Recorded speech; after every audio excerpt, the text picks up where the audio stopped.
Hello everyone, welcome to class 24। आज हम maths का मैराथन स्टार्ट करने वाले हैं। We will be covering first half, first 7 chapters हम कवर करेंगे, जिसमें हम बेसिक कॉन्सेप्ट सारा रिव्यू करेंगे, रिवाइज करेंगे। अपार्ट फ्रॉम दैट कुछ क्वेश्चंस जो इंपॉर्टेंट है, जो पीवाईक्यूज रहते हैं, जो आए हैं और जिनके आने के चांसेस है, वो सब डिस्कस करेंगे। ठीक है, so let us start. First chapter से स्टार्ट करते हैं। फर्स्ट चैप्टर है रियल नंबर्स। अब as per the rationalise syllabus, real numbers में हमारे पास क्या क्या रह गया है, so we'll be covering only that part. In fact, for every chapter हम rationalized syllabus के हिसाब से चल रहे, completely board pattern।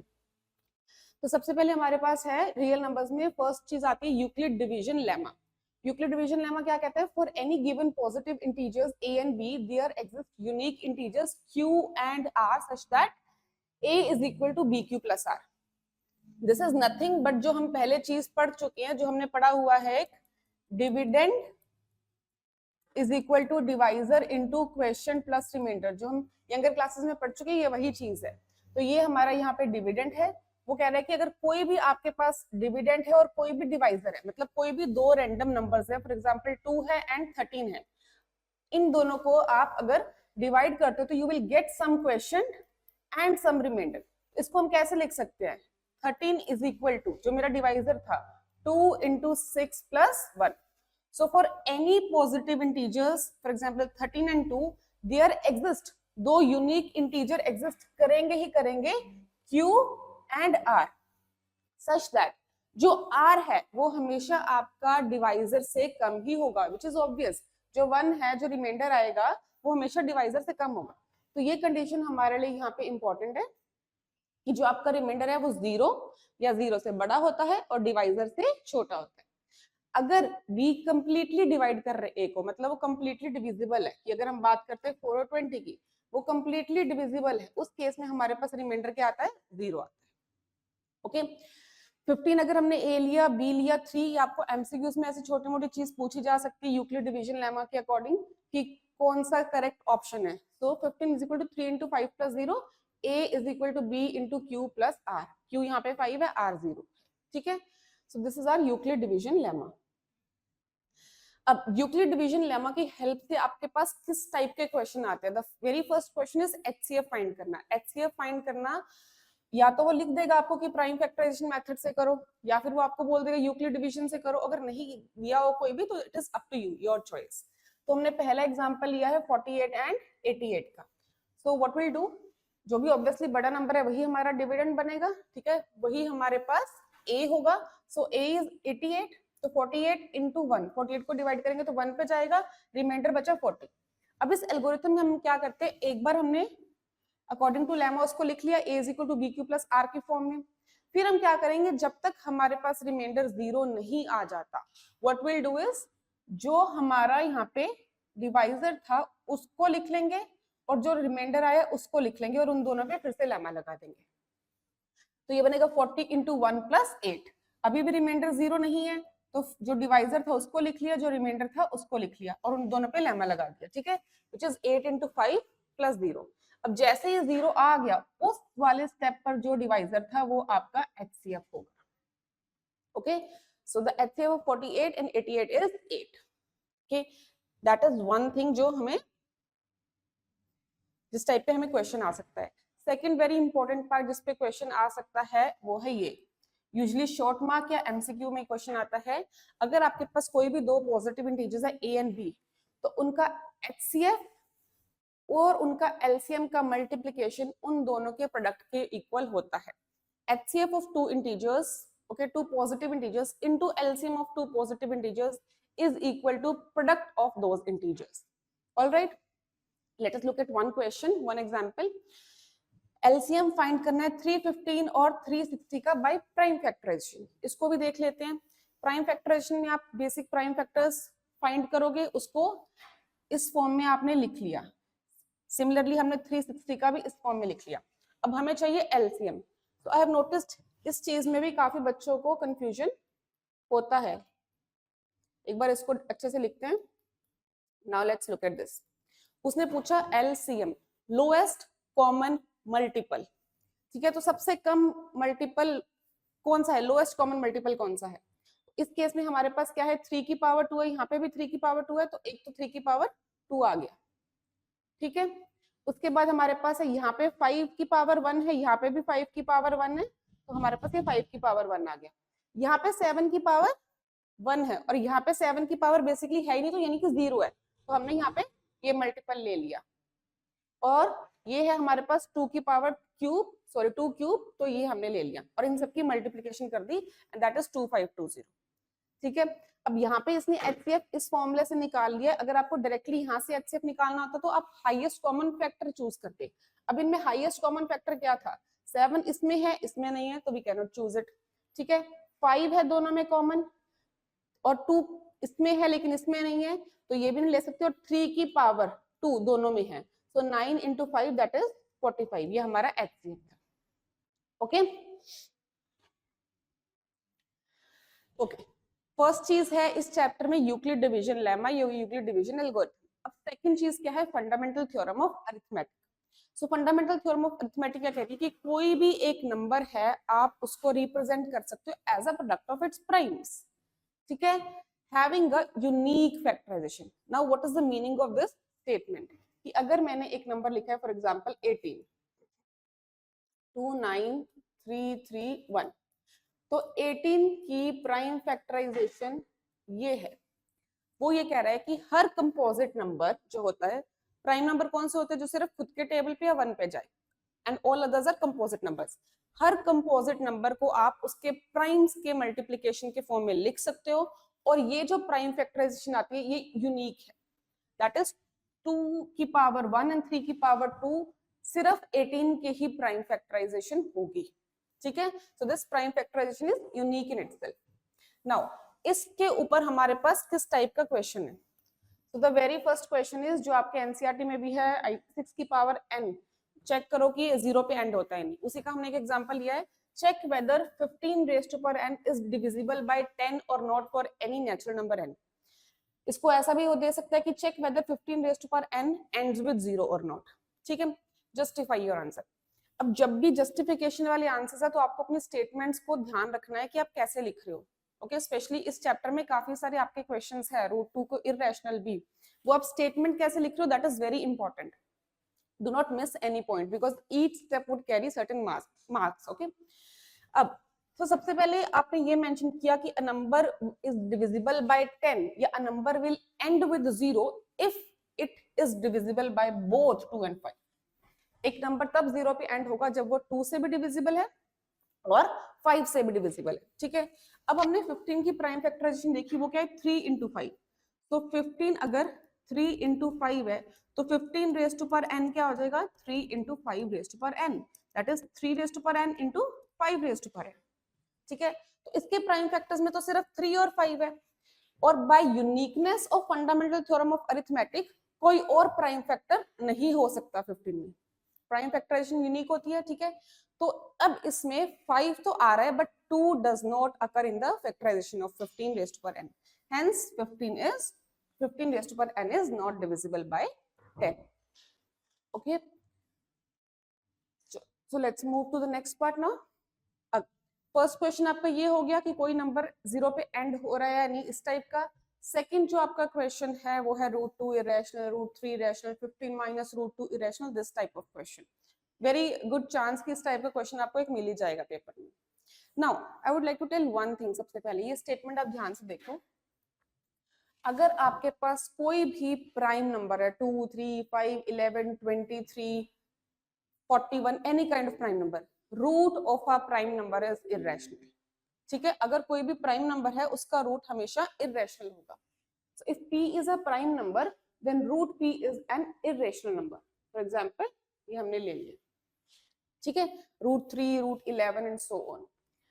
अब एक थ्योरम हमारे पास है, if a prime number p divides a square then p divides a, जहां पे a positive integer of course. अगर p जो कि प्राइम है a स्क्वायर को डिवाइड कर रहा है तो वो p a को भी डिवाइड करेगा। ठीक है, now this is our question here, prove that root 7 is irrational. Make sure that you mention each and every step while proving this question. तो सबसे पहले हमने बोला कि मान लेते हैं कि रूट 7 एक रैशनल नंबर है। अगर ये रैशनल है तो इसको हम p अपॉन q की फॉर्म में रिप्रेजेंट कर सकते हैं, where p and q are integers and q is not equal to 0. Do write this. ठीक है। फिर उसके बाद लिखो कि HCF P और Q का अगर 1 नहीं है, then by dividing P and Q by HCF of P and Q, √7 can be reduced as √7 is equal to A upon B, where HCF of A and B is 1. इतनी बड़ी statement अगर आपको नहीं लिखनी है तो आप इसकी जगह पे ये भी लिख सकते हो कि √7 can be written in the form of P and Q, where P and Q are co-prime integers. Either this or this. ये आपको जरूर मेंशन करना है कि वो co-prime integers हैं. Co-prime integers मतलब दोनों का हाईएस्ट कॉमन फैक्टर 1 है, जो यहाँ पे लिखा है कि √7 is equal to A upon B, where HCF of A and B is 1. Okay, तो अगर ये वाला केस है तो अब हमने क्रॉस मल्टीप्लाई किया, √7B is equal to A, फिर हमने इसकी स्क्वेयरिंग कर दी तो 7B square is equal to A square आ गया. अब 7 into something A square बन रहा है, 7 into something A square बन रहा है, मतलब A square 7 से डिविजिबल है.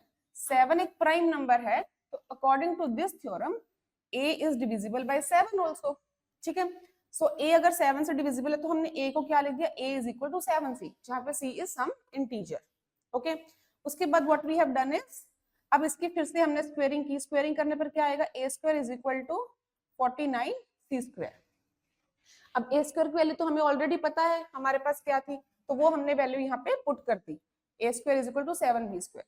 तो 7B square is equal to 49C square. That means B square is equal to 7C square. फिर इससे क्या हमें पता चलेगा कि B square डिविजिबल है 7 से, मतलब B भी डिविजिबल है 7 से. That means A भी डिविजिबल था 7 से, B भी डिविजिबल था 7 से, तो मतलब 7 कॉमन फैक्टर है A और B का, जो हमारी स्टेटमेंट को कॉन्ट्रडिक्ट कर रहा है, क्योंकि हमने तो क्या बोला था कि ये तो दोनों को-प्राइम इंटीजर्स है. You can write A and B here.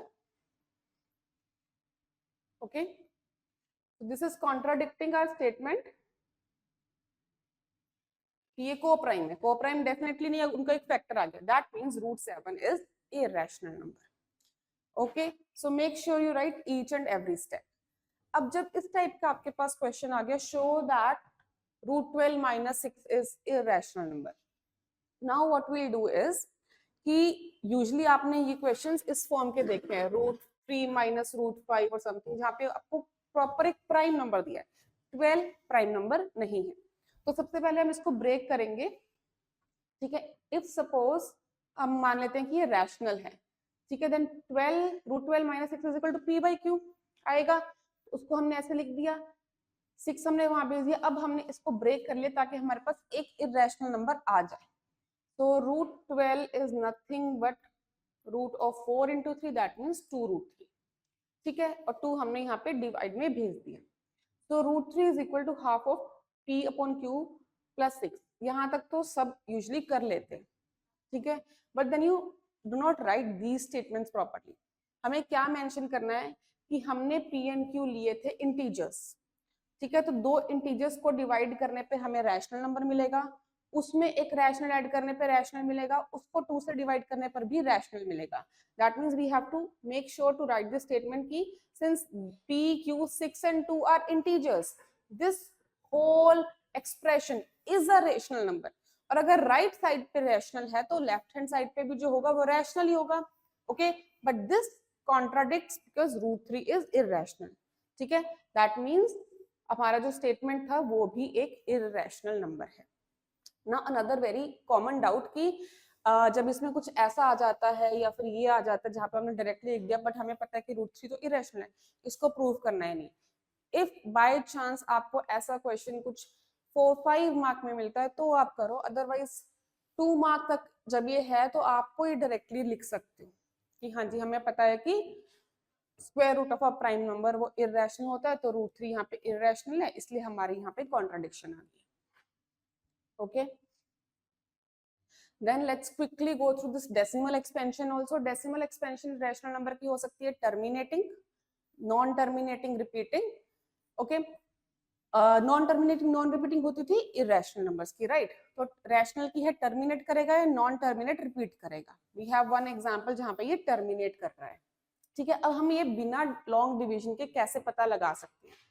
अगर आपका जो भी न्यूमरेटर है, ठीक है, यानी कि जो P upon Q में जो Q है, अगर आप उसकी प्राइम फैक्टराइजेशन करो और वो prime factorisation 2 raise to power something और 5 रेज टू पावर समथिंग के फॉर्म में आ रही है, तब तो वो टर्मिनेट करेगा।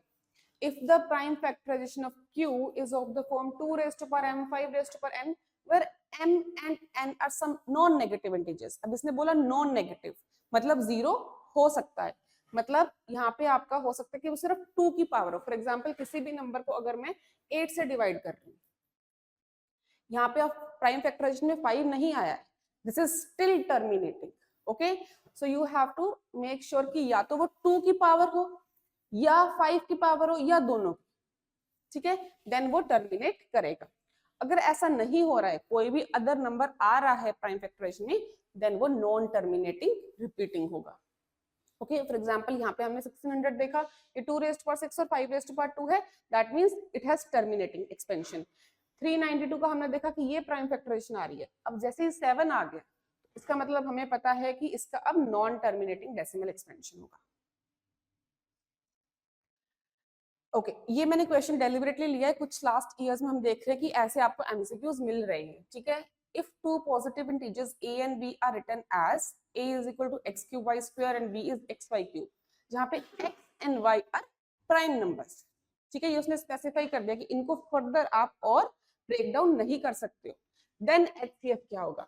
नाउ HCF क्या होता है? Highest common factor. तो हमारे पास यहाँ पे HCF क्या आएगा? इनमें से हाईएस्ट कॉमन फैक्टर क्या आ रहा है? इसमें हमारे पास 1 है, इसमें हमारे पास 3 है, तो हाईएस्ट हमारे पास कॉमन क्या आ रहा है? 1। एंड y के केस में क्या आ रहा है?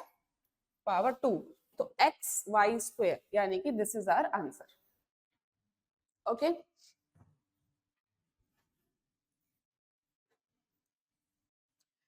Let's move on to next chapter, polynomials now. Okay, polynomials में हम देख रहे हैं सबसे पहले graphic interpretation of number of zeros of a polynomial. Let us first see कि पॉलिनोमियल हमारे पास है क्या?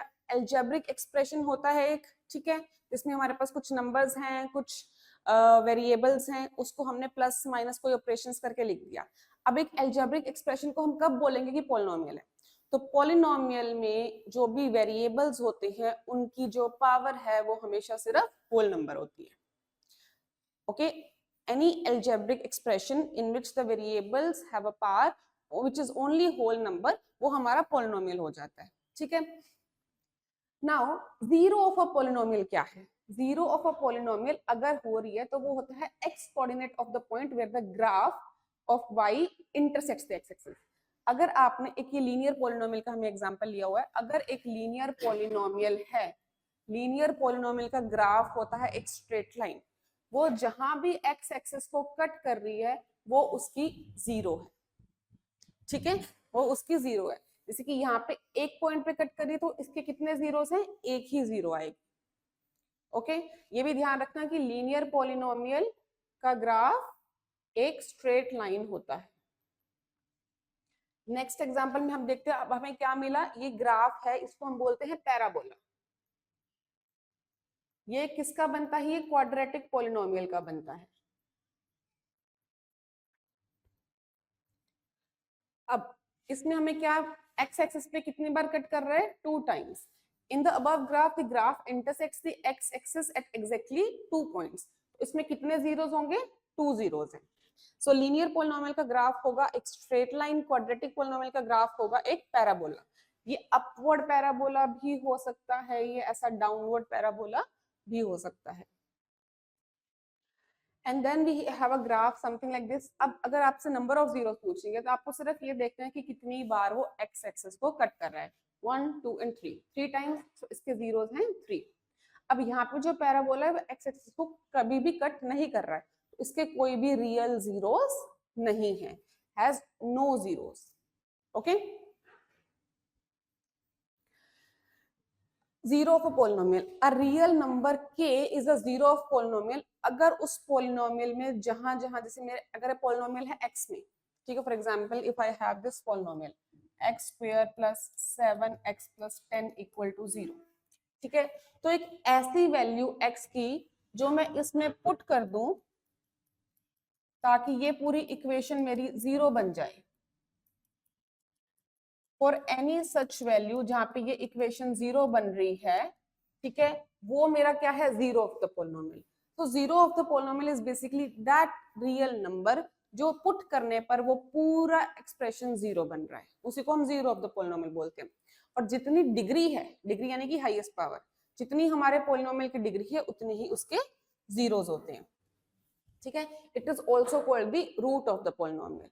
तो k मेरा तब जीरो कहलाएगा अगर x की जगह पे k पुट करने पर वो पूरा expression is equal to zero हो रहा है, and k is also called the root of the expression.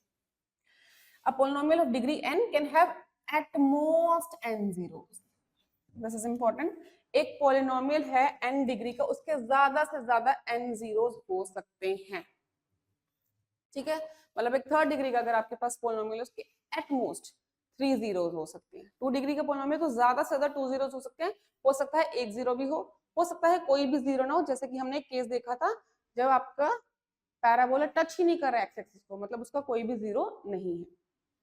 Okay, example ये है हमारे पास लीनियर पोलिनोमियल, ठीक है। अब इसका जीरो क्या है, इसको बस क्या करना है, इक्वेट करना है जीरो के, और x की वैल्यू हमें मिल जाएगी -9/2। तो -9/2 is the zero of this polynomial. आप x की जगह पे -9/2 पुट कर लो, आपके पास जीरो आ रहा है, ठीक है। ऐसे ही अगर मेरे पास ये एक क्वाड्रेटिक पोलिनोमियल है, डिग्री 2 है, तो जीरोस एट मोस्ट कितने होंगे, 2। अब इसकी मिडिल टर्म स्प्लिटिंग करके हम चेक कर सकते हैं, इसका आएगा 2 zeros, 2 and -3। अब 2 पुट करके देख लो ये जीरो आ रहा है, -3 पुट करके देख लो ये जीरो आ रहा है। These are the zeros of the polynomial. In short, any value of x which when you put in the polynomial the entire expression becomes zero is called the zero of the polynomial. अब जो हमारा important part है यहाँ पे polynomials में, which is relationship between zeros and coefficients of polynomial. अब देखो बेटा, अगर हम लीनियर पोलिनोमियल ले रहे हैं, लीनियर पोलिनोमियल का स्टैंडर्ड फॉर्म क्या होती है, ax प्लस b, ठीक है। अब अगर मुझे इसकी जीरो फाइंड करनी है तो वो क्या आएगा, x क्या आएगा, -b/a, है ना। तो वही यहाँ पे लिखा है कि zero of the linear polynomial is -b/a। b क्या है, कांस्टेंट, a क्या है, कोएफिशिएंट ऑफ x, ठीक है। सो फॉर एग्जांपल अब हमने लिखा 3x - 5, तो इसकी जीरो क्या होगी, minus constant upon coefficient of x, यानी कि 5/3, ठीक है। नाउ कम्स कि क्वाड्रेटिक पोलिनोमियल के आप जीरो कैसे फाइंड करोगे। इफ अब क्योंकि इसके दो जीरोस है तो उसको हमने एक नाम दे दिया, अल्फा एंड बीटा।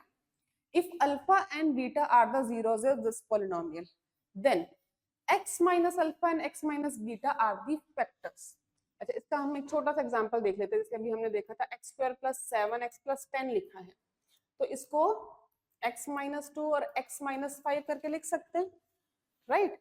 इससे मल्टीप्लाई करने पे हमें यही मिलेगा, -2x - 7x आएगा। चलो प्लस कर दो यहाँ पे, x + 2 x + 5, ठीक है। तो x² + 7x + 10 आएगा। तो इसने ये बोला कि अगर मेरे पास कोई ऐसा पॉलिनोमियल है जिसके दो जीरोस, इसके जीरोस है -2 and -5, तो मैं उसको, जीरोस क्या थे, -2 and -5, तो x - -2 x - -5 क्या बन जाएगा, x + 2 x + 5। तो ये इसके फैक्टर्स है, इस फॉर्म में इसको लिखा जा सकता है, ठीक है। Now look at this statement, ये क्या कह रहा है, अगर कभी भी आपको zeros sum of zeros and product of zeros दे रखा है, ठीक है, तो हम हमारा क्वाड्रेटिक पोलिनोमियल ऐसे फाइंड कर सकते हैं। We will still discuss it in question also. सबसे पहले हम यहाँ देखते हैं कि सम ऑफ जीरोस हमारा क्या है। सम ऑफ जीरोस होता है alpha plus beta which is equal to -b/a। b क्या है, कोएफिशिएंट ऑफ x, a क्या है, कोएफिशिएंट ऑफ x²।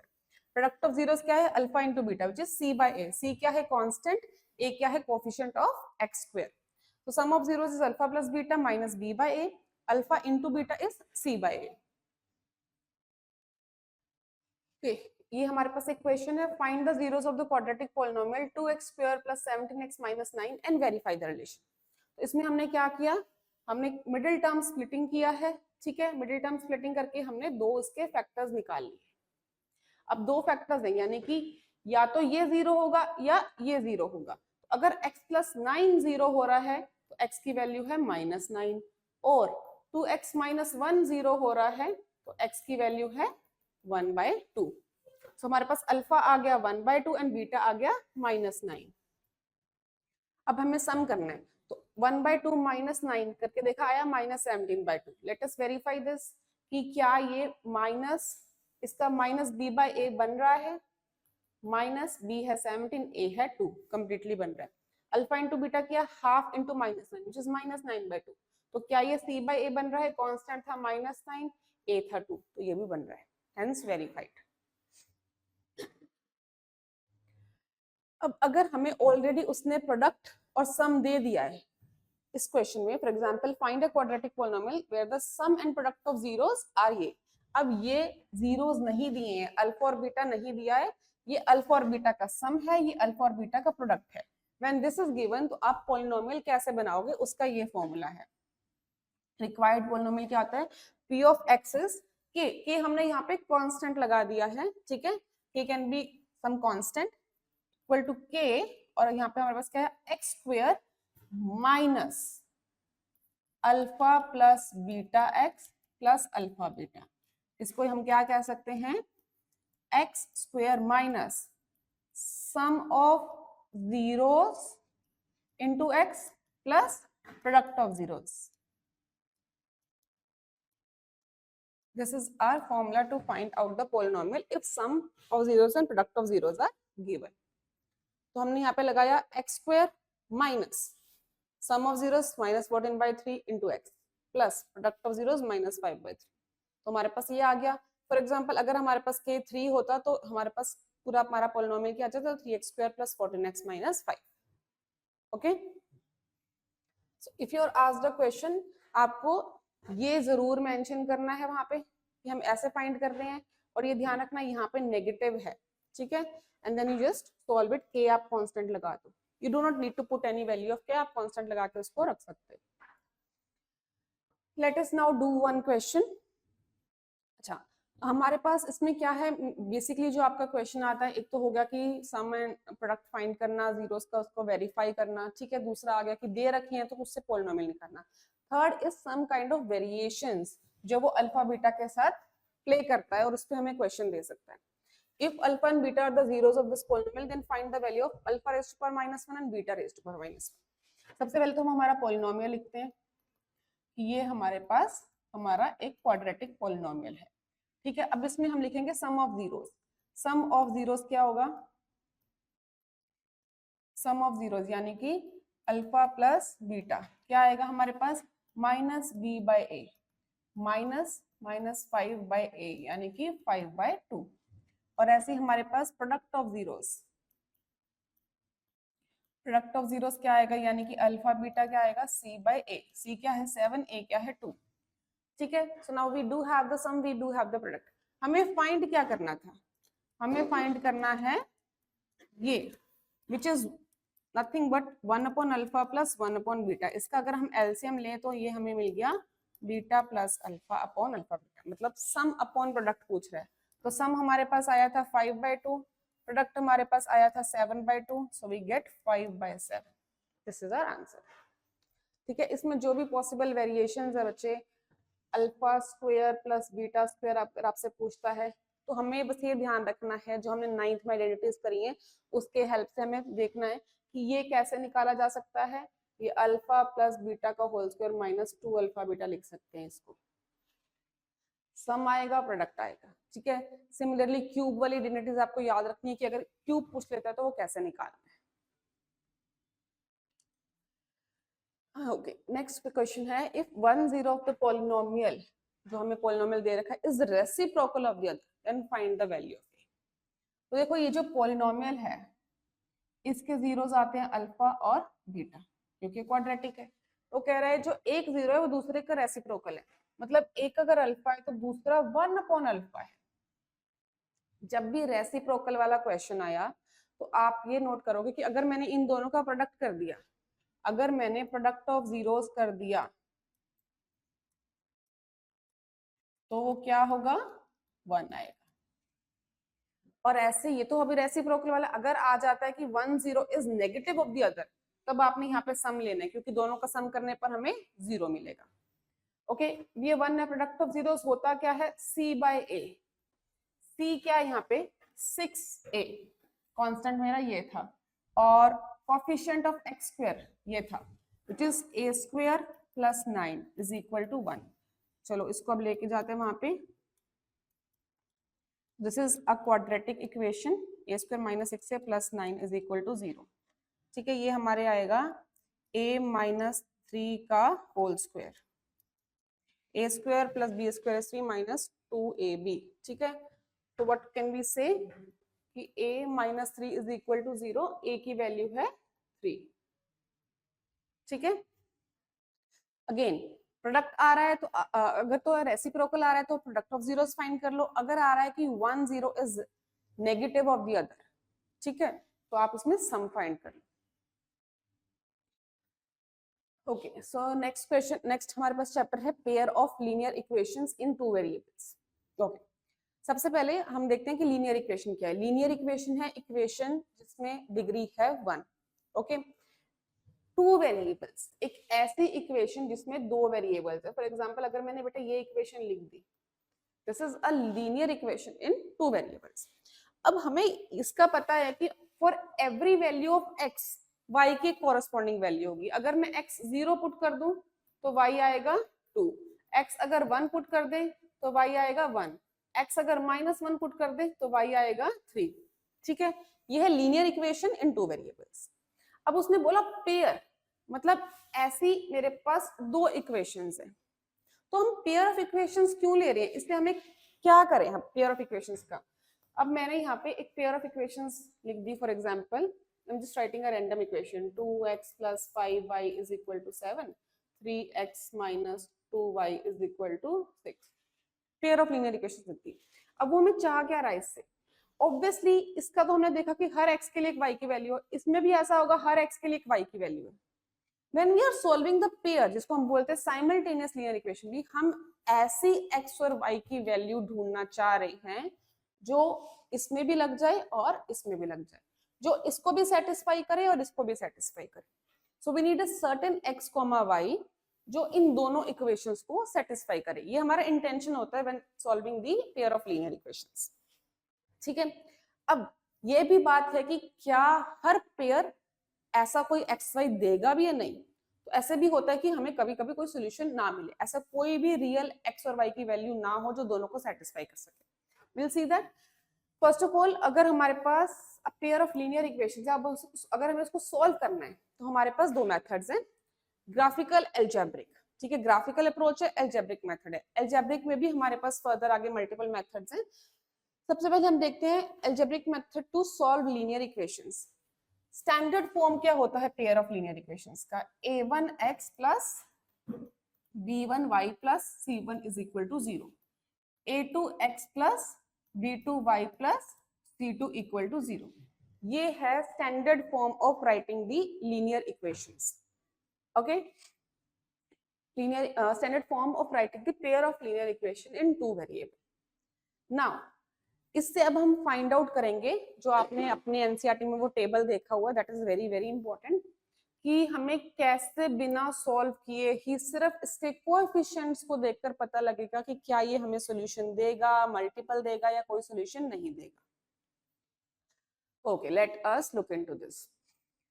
सबसे पहले हमारे पास है फर्स्ट केस, जहां पे अगर आपका a1/a2 not equal to b1/b2 आ गया, तो ये जो सिस्टम होता है ये हमें यूनिक सॉल्यूशन देगा। क्योंकि ये हमें कोई सॉल्यूशन दे रहा है, हम बोलते हैं कि पेयर ऑफ इक्वेशंस कंसिस्टेंट है। ओके, अब सेकंड, अगर a1/a2 इक्वल है b1/b2 के but not equal to c1/c2, तब अब इस जो सिस्टम है ये हमें कोई भी सॉल्यूशन नहीं देगा, नो सॉल्यूशन।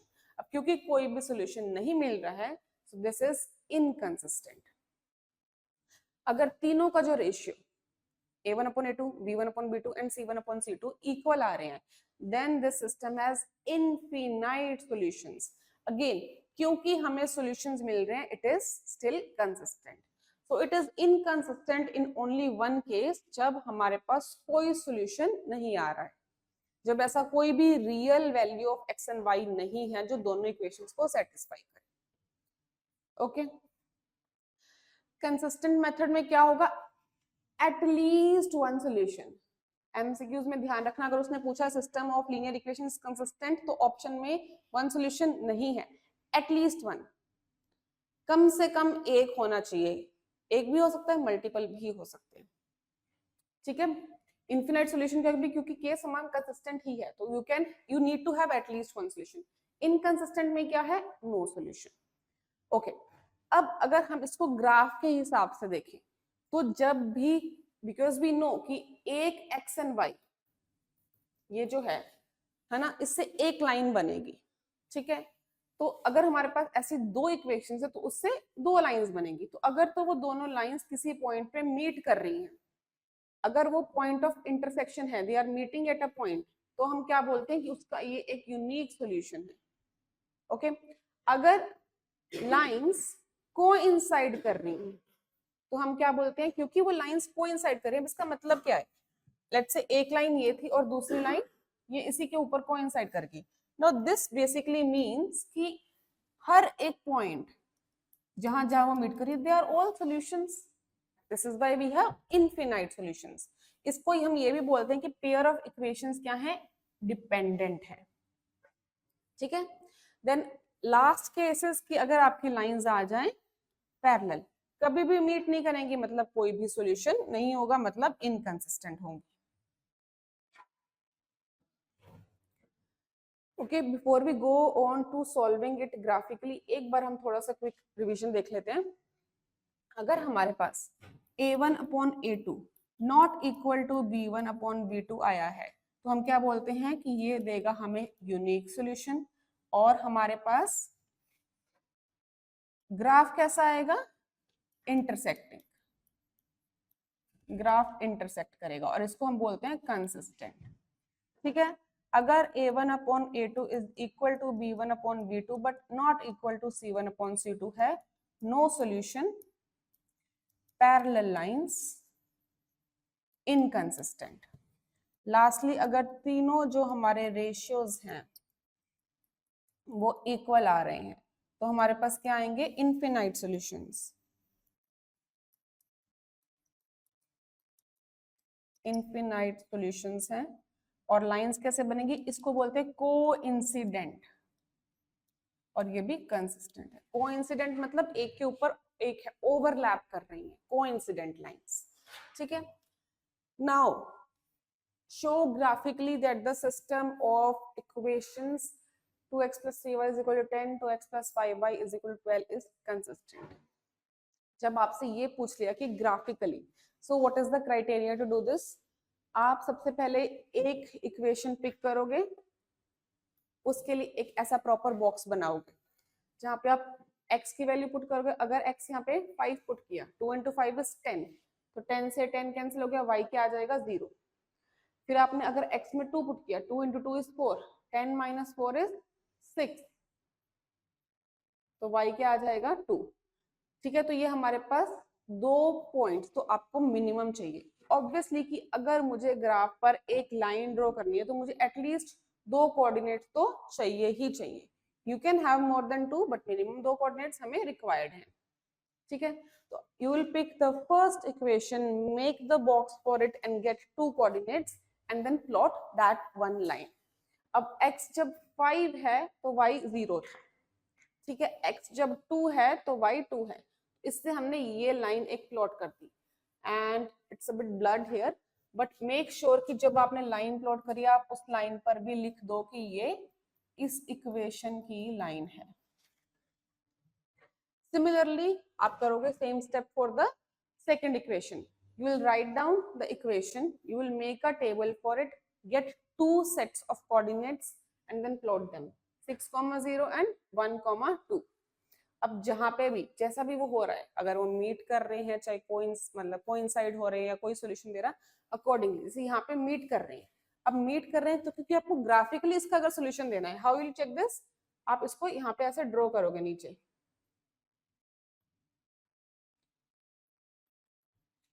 ठीक है। तो ये जो आपका वर्टिकल वाला जाएगा वो आपको x कोऑर्डिनेट देगा, और ये जो हॉरिजॉन्टल वाला पॉइंट सीधा जाएगा वो आपको y कोऑर्डिनेट देगा। तो ग्राफ से आपको ये मिलेंगे कोऑर्डिनेट्स कि हाँ वो 7/2 यानी कि 3.5, 1 पे मीट कर रहे हैं। ठीक है, सो ये इसका एक यूनिक सॉल्यूशन है।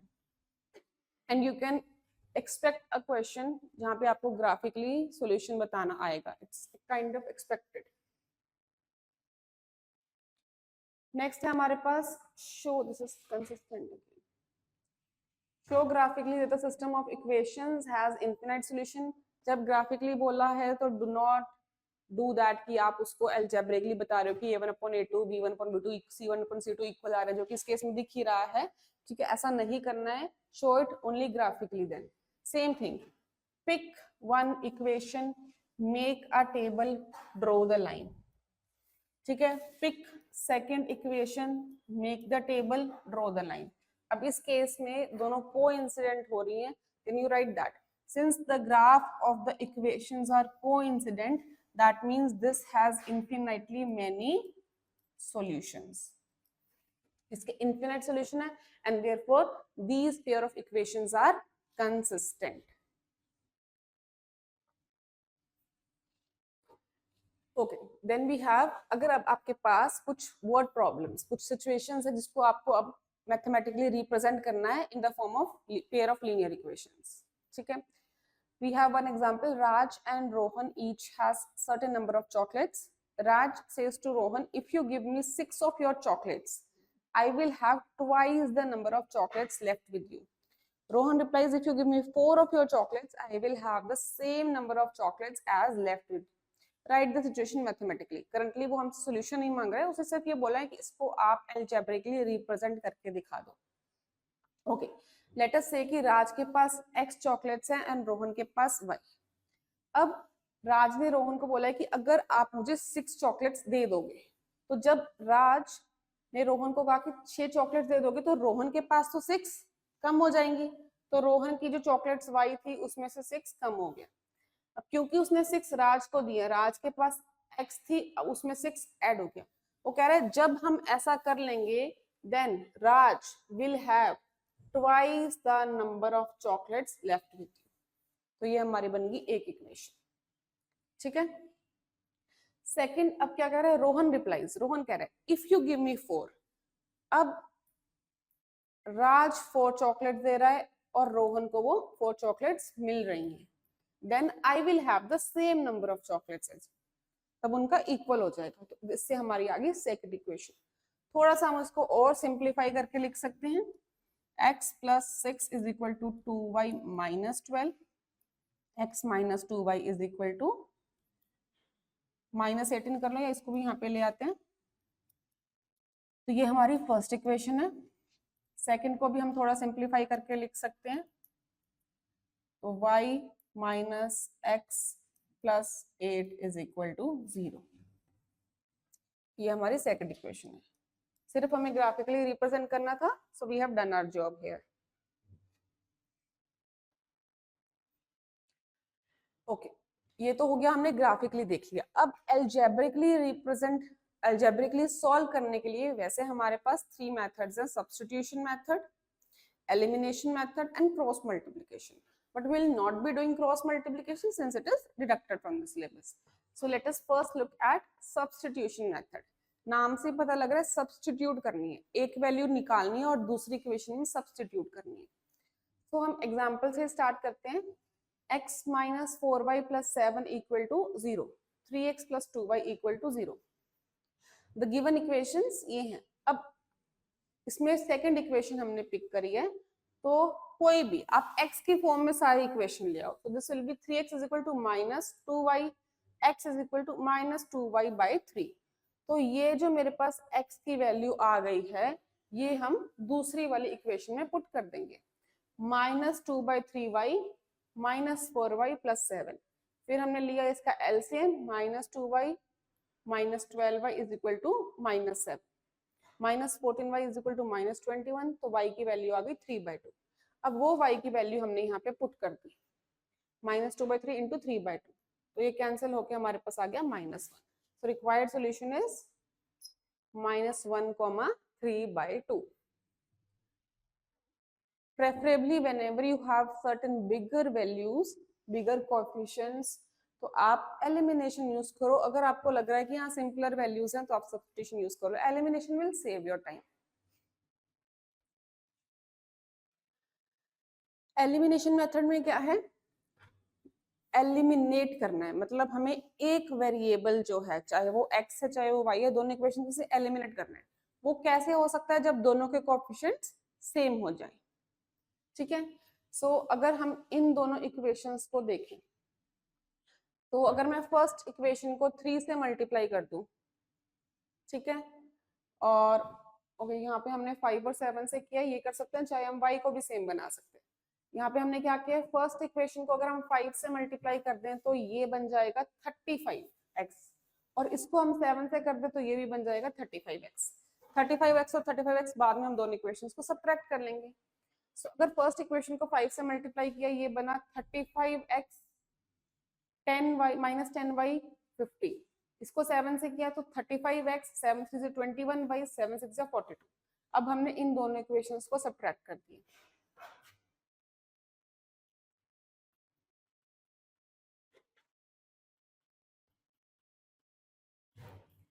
When we subtract these two, तो सब्ट्रैक्ट में क्या होता है, साइन चेंज। तो यहाँ पे ये प्लस था, साइन चेंज हो गया, ये प्लस था, ये माइनस हो गया, ये भी था, माइनस हो गया, ये कैंसिल हो गया। -10 minus 21 is -31y, 52 minus 50 minus 42 is 8, तो y की वैल्यू आ गई -8/31। अब वो आप किसी भी एक इक्वेशन में पुट करके x की वैल्यू फाइंड कर सकते हो।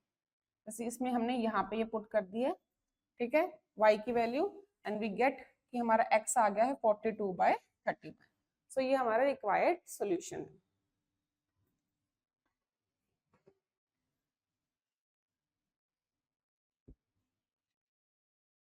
नाउ अब इस चैप्टर में आपके पास किस टाइप के क्वेश्चंस आ सकते हैं।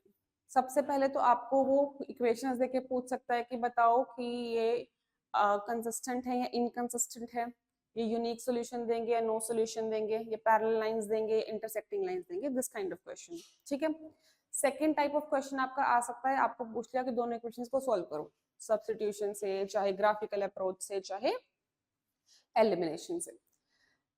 अब थर्ड इसमें एक वेरिएशन है कि जब आपको थोड़ा सा कॉम्प्लिकेटेड सा इक्वेशन दे दे, इसको कैसे फाइंड करना है कि इस इक्वेशन में हमें ये काम करना है। जब आपके पास वेरिएबल्स डिनोमिनेटर में आ जाए, जब भी आपके पास वेरिएबल्स, या हो सकता है उनका मिक्सचर कुछ ऐसा हो, 2x + 3y + 4/2x - 3y, कुछ भी ऐसा वेरिएबल्स अगर आपको डिनोमिनेटर में दिख गए हैं, तब आपको क्या करना है, देन व्हाट विल डू, हम इसको रिड्यूस करेंगे थोड़े सिंपलर फॉर्म में। हमेशा आप ये देखोगे कि इसका डिनोमिनेटर इसका डिनोमिनेटर या तो होगा सेम, या फिर हो सकता है यहाँ पे कुछ मल्टीप्लिकेशन में ऐसा, ठीक है, it will mostly be this case only. अब आप क्या करोगे, इसमें 1/x - 2 को हम u एज्यूम कर लेंगे, 2 × 1 लिख सकते हैं। तो ये पूरी वैल्यू अगर मैंने u ले ली तो ये क्या बन गया, 2 × u, ठीक है। ऐसे ही 1/y - 1 को हमने क्या ले लिया, v, तो ये पूरा क्या बन गया 1v, और ये क्या बन गया 6v। इससे हम ये रिड्यूस्ड इक्वेशंस पहले बना लेंगे। 2u - 1v = 1, 5u - 6v = 20। दो इक्वेशंस बन गई। अब आप चाहे इस पे सब्स्टिट्यूशन लगाओ, चाहे इस पे आप एलिमिनेशन लगाओ, जो मर्जी लगाओ, आप इस पे कर सकते हैं। अब यहाँ पे हमने क्या लगाया, इस पे एलिमिनेशन मेथड लगाया, क्योंकि इसमें बहुत इजी स्टेप था कि अगर मैं फर्स्ट को ही 6 से मल्टीप्लाई कर दूं तो मेरा सारा काम हो जाएगा। तो मैंने फर्स्ट इक्वेशन को 6 से मल्टीप्लाई किया, तो वो क्या बनेगी, 6 × 2 12u - 6v = 6। सेकंड वैसे के वैसे लिख दिया। फिर उसके बाद हमने इसको कर दिया है सब्ट्रैक्ट, साइन चेंज, ये प्लस हो गया, ये माइनस हो गया, दिस विल बी -7 = 14, तो u आ गया -2। ओके, अब u आ गया, उससे हम v फाइंड कर लेते हैं, v फाइंड कर लिया, वो आ गया -5। अब आपने ध्यान रखना है कि एक्चुअल में आपने u लिया किसको था, x - 2 को u लिया था, तो u आया कितना है, -2 आया है। तो ये क्या बनेगा, इसको क्रॉस मल्टीप्लाई करोगे तो हमारे पास यहाँ पे क्या आएगा, x - 2 = -1/2, ठीक है। एंड सिमिलरली y को भी ऐसे किया तो y -1 आया हमारे पास -1/5। अब आपको इसको फिर से सॉल्व करना होगा, ठीक है। x की वैल्यू क्या आ जाएगी, -1/2 + 2, 2 - हाफ इज 2 - हाफ यानी कि 1.5, 3/2 आ गया। y की वैल्यू आ गई 1 - 1/5 यानी कि 4/5 आ गया। So this is your final solution. Okay.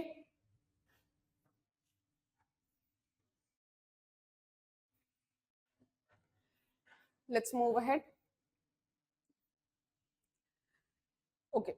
For which values of p and q will the following pair of linear equations have infinitely many solutions?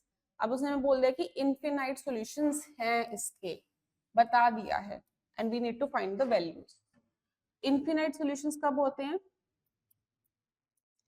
जब a1/a2 is equal to b1/b2 is equal to c1/c2 होता है, ठीक है। That is when we have infinite solutions. a क्या है 4, a2 क्या है 2p + 7q, b1 क्या है 5, b2 is p + 8q, c1 है 2 and c2 is 2q - p + 1, ठीक है। Now let us pick the first two. इनको पिक करते हैं पहले और क्रॉस मल्टीप्लाई करते हैं।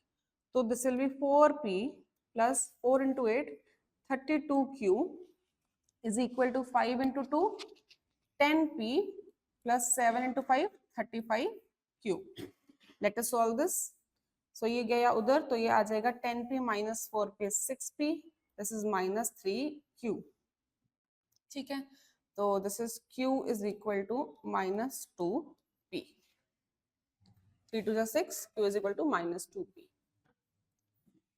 Okay, now let's pick these two. पहले हम इसमें थोड़ी वैल्यूज चेंज कर देते हैं। 5/p की जगह p ही रहेगा, 8q, q क्या है -2p, तो 8 × -2p, 2q की जगह वैल्यू पुट कर दी, तो 5/8 × -2 इज -16, p -16p यानी कि -15p,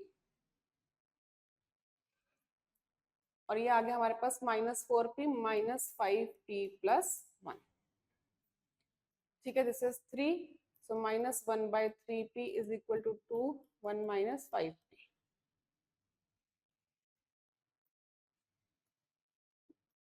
by 3p. Again cross multiply करते हैं, 5p - 1 is equal to 6p, 6p - 5p यानी कि p की वैल्यू आ गई -1, और q की इससे वैल्यू हमें क्या मिल जाएगी -2 × -1 यानी कि 2, तो p हमारे पास -1 है और q हमारे पास 2 है।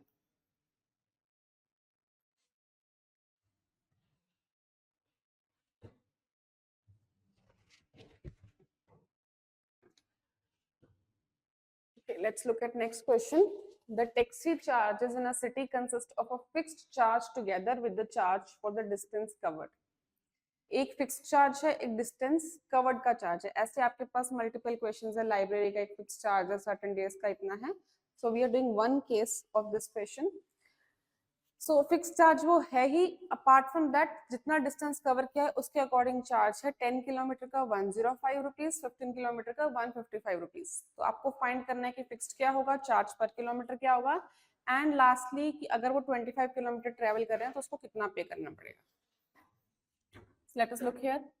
Let x be the fixed charge. अगर x fixed charge है and y is charge per kilometer. y हमारा क्या है, चार्ज पर किलोमीटर, ठीक है। तो फिक्स चार्ज तो क्योंकि लगना ही लगना है, 10 किलोमीटर में क्या होगा, फिक्स चार्ज तो लगेगा प्लस 10 किलोमीटर, हर एक किलोमीटर के लिए y रुपीज है, तो 10 किलोमीटर के लिए 10y, टोटल मनी है 105। ये हमारी फर्स्ट इक्वेशन होगी। सिमिलरली 15 किलोमीटर के लिए फिक्स चार्ज तो x है और 15 × y करके टोटल आ गया 155। दो इक्वेशंस हैं, इनको हम सब्ट्रैक्ट कर देते हैं। Sign change, this will cancel, -5y is equal to -50, तो y आ गया आपके पास 10, y 10 आ गया है। तो अब हम फर्स्ट इक्वेशन में पुट करके देख लेते हैं, 10 into 10, तो x plus 100 is equal to 105, x की वैल्यू आ गई 5। लास्टली उसने हमसे क्या पूछा है, 25 किलोमीटर का क्या होगा। 25 किलोमीटर के लिए क्या बनेगा, fix charge plus 25 into y, fix charge है 5, 25 इंटू वाई है 10, तो 255 रुपीज आपके बनेंगे टोटल 25 किलोमीटर के लिए। ओके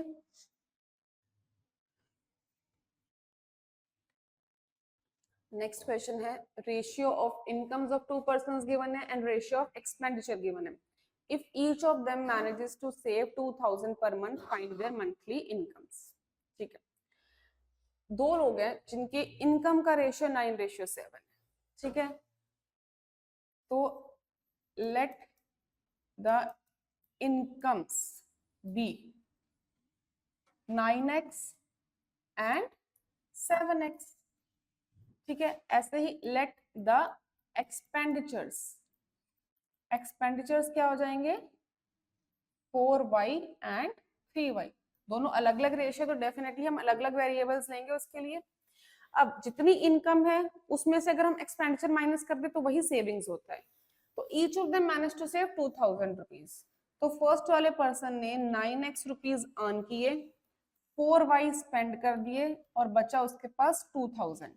सेकंड वाले ने 7x रुपीज अर्न किए, 3y स्पेंड कर दिया और बचा 2000। दो इक्वेशंस आ गई हैं। What should we do in this case, हम इसको कर देते हैं एलिमिनेशन से। चाहे तो आप एलिमिनेशन यूज कर सकते हो या हम इसको डायरेक्टली भी सॉल्व कर सकते हैं, क्योंकि हमारे पास यहाँ पे कांस्टेंट सेम है। लेट्स डू दिस डायरेक्टली, दोनों को हम सबट्रैक्ट ही कर देते हैं। उस केस में क्या होगा, माइनस साइन चेंज होगा। ओके, 9 - 7 2x, -4y + 3y यानी कि -y, ये हो गया 0, तो 2x आ गया y। अब किसी भी इक्वेशन में आप y की वैल्यू पुट कर दो। I am just picking first equation, 9x - 4, y की वैल्यू क्या है 2x, तो this is 9x - 8x is equal to 2000, x आ गया 2000। अब उनकी उसने पूछा था मंथली इनकम, तो फर्स्ट वाले की क्योंकि 9x थी यानी कि 9 into 2000 यानी कि 18,000, एंड सेकंड वाले की क्या है 7x, so 7 into 2000 यानी कि 14,000।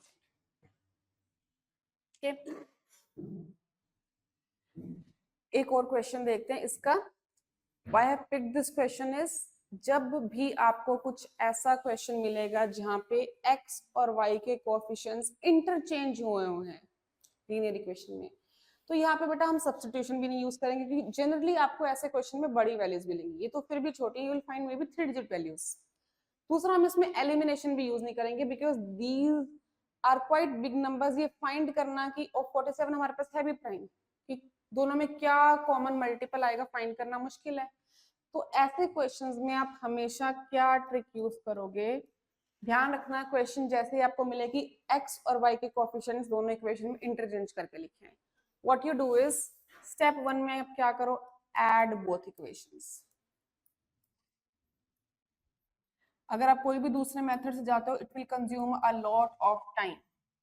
ठीक है, सो ऐड बोथ इक्वेशंस। जैसे ही हमने दोनों इक्वेशंस को ऐड किया, तो ऑब्वियसली क्योंकि हमें ऐड तो 47 और 21 को ही करना है, so we will get 68x plus 68y is equal to 272।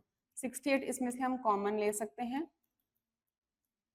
तो इसमें आपके पास x plus y आ जाएगा, 68 into 4 बन रहा है ये,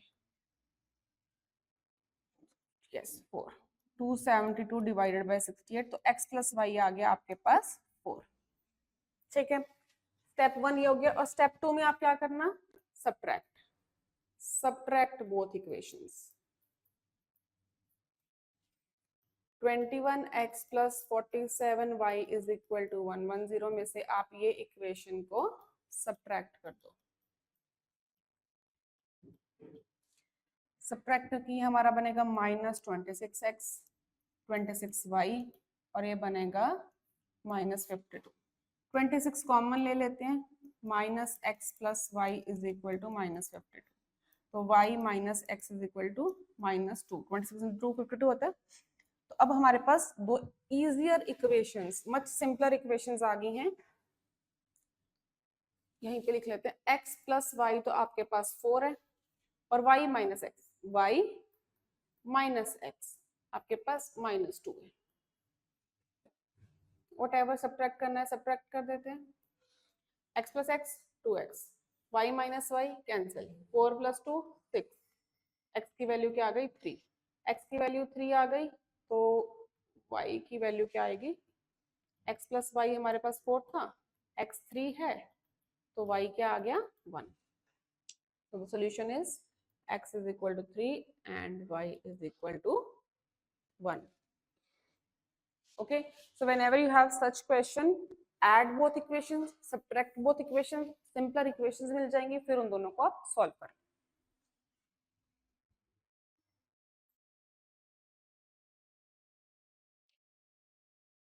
नेक्स्ट चैप्टर है हमारे पास क्वाड्रेटिक इक्वेशंस। क्वाड्रेटिक इक्वेशन सबसे पहले जिस टाइप के आपको इक्वेशंस मिल सकते हैं, which is check whether the following equations are quadratic और नॉट। ओके, अब जैसे फर्स्ट इक्वेशन थी हमारे पास 2x प्लस 3 होल स्क्वायर, जब हमने इसको सॉल्व किया a plus b whole square identity लगाकर, सो वी नोटिस कि x स्क्वायर वाला जो हमारा टर्म है वो स्टिल अभी हमारा बच रहा है, वो कैंसिल आउट नहीं हो रहा, तो ये डेफिनेटली क्वाड्रेटिक है। सेकंड वाले में अगर हम देखें तो इसमें x स्क्वायर की टर्म यहाँ पे और इज इक्वल टू के राइट साइड पे है, व्हिच विल कैंसिल आउट, तो ये क्वाड्रेटिक नहीं है।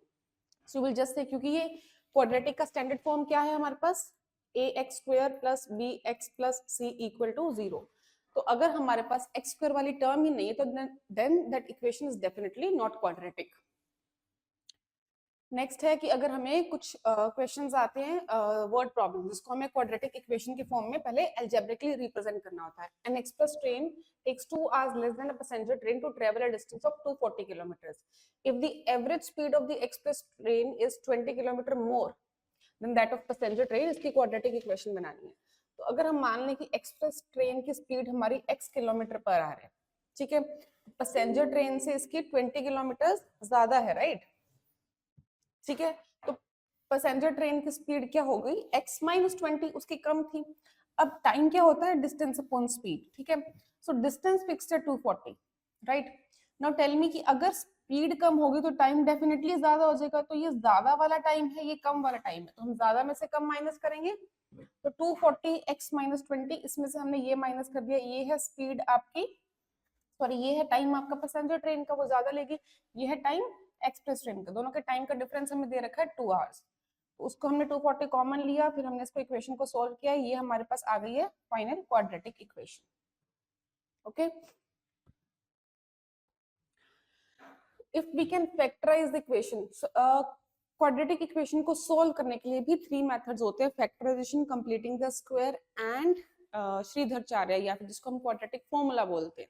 कंप्लीटिंग द स्क्वायर हमारे अभी सिलेबस का पार्ट नहीं है, so we will do first factorisation. Factorisation method is basically just your splitting the middle term method, ठीक है, जो हम करते ही आए।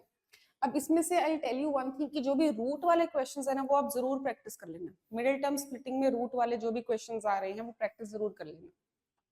यहाँ पे हमारे पास था 2x square minus 7 root 3x plus 15, 15 into 2 30 है हमारे पास, 30 की प्राइम फैक्टराइजेशन आपकी बन रही है 2 इंटू 3 इंटू 5, ठीक है।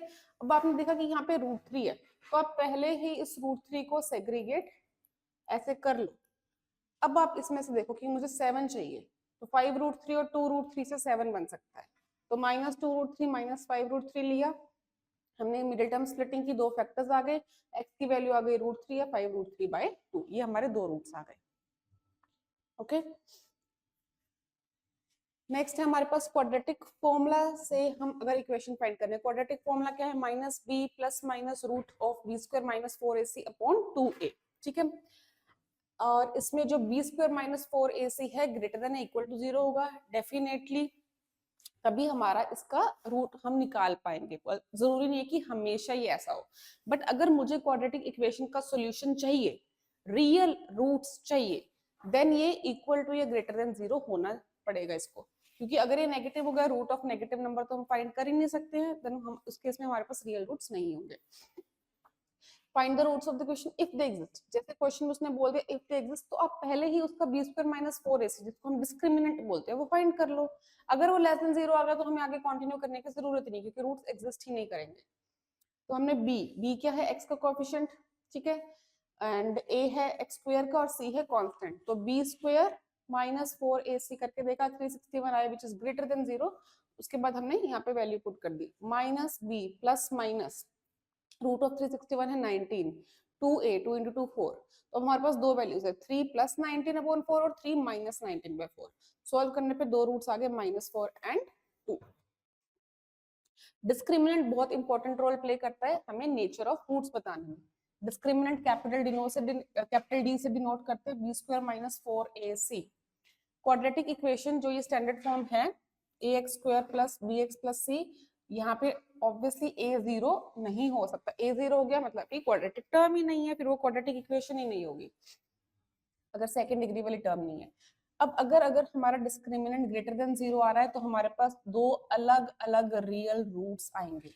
अगर b square minus 4ac equal to 0 आ रहा है तो दो रूट्स है, दोनों इक्वल हैं, और अगर ये लेस देन 0 आ गया तो कोई रियल रूट नहीं है, ठीक है।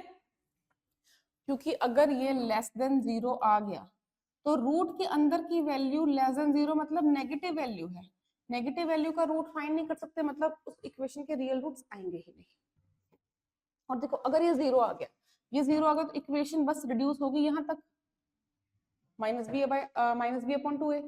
तो जो रूट्स आएंगे दो वो दोनों सेम रूट्स हैं, तो टू रियल रूट्स हैं हमारे पास, same two equal real roots. Okay,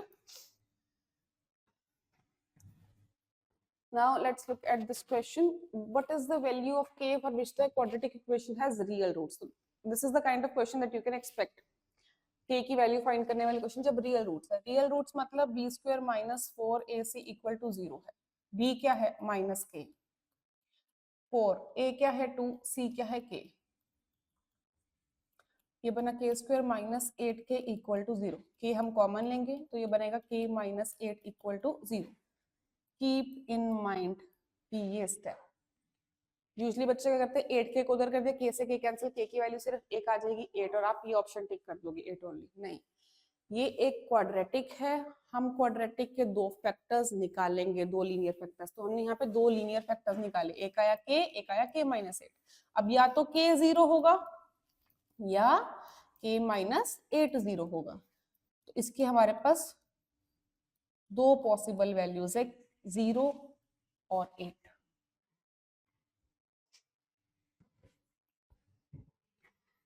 next देखिए, had Ajita scored 10 more marks in her mathematics test out of 39 times these marks would have been the square of her actual marks. How many marks did she get in the test?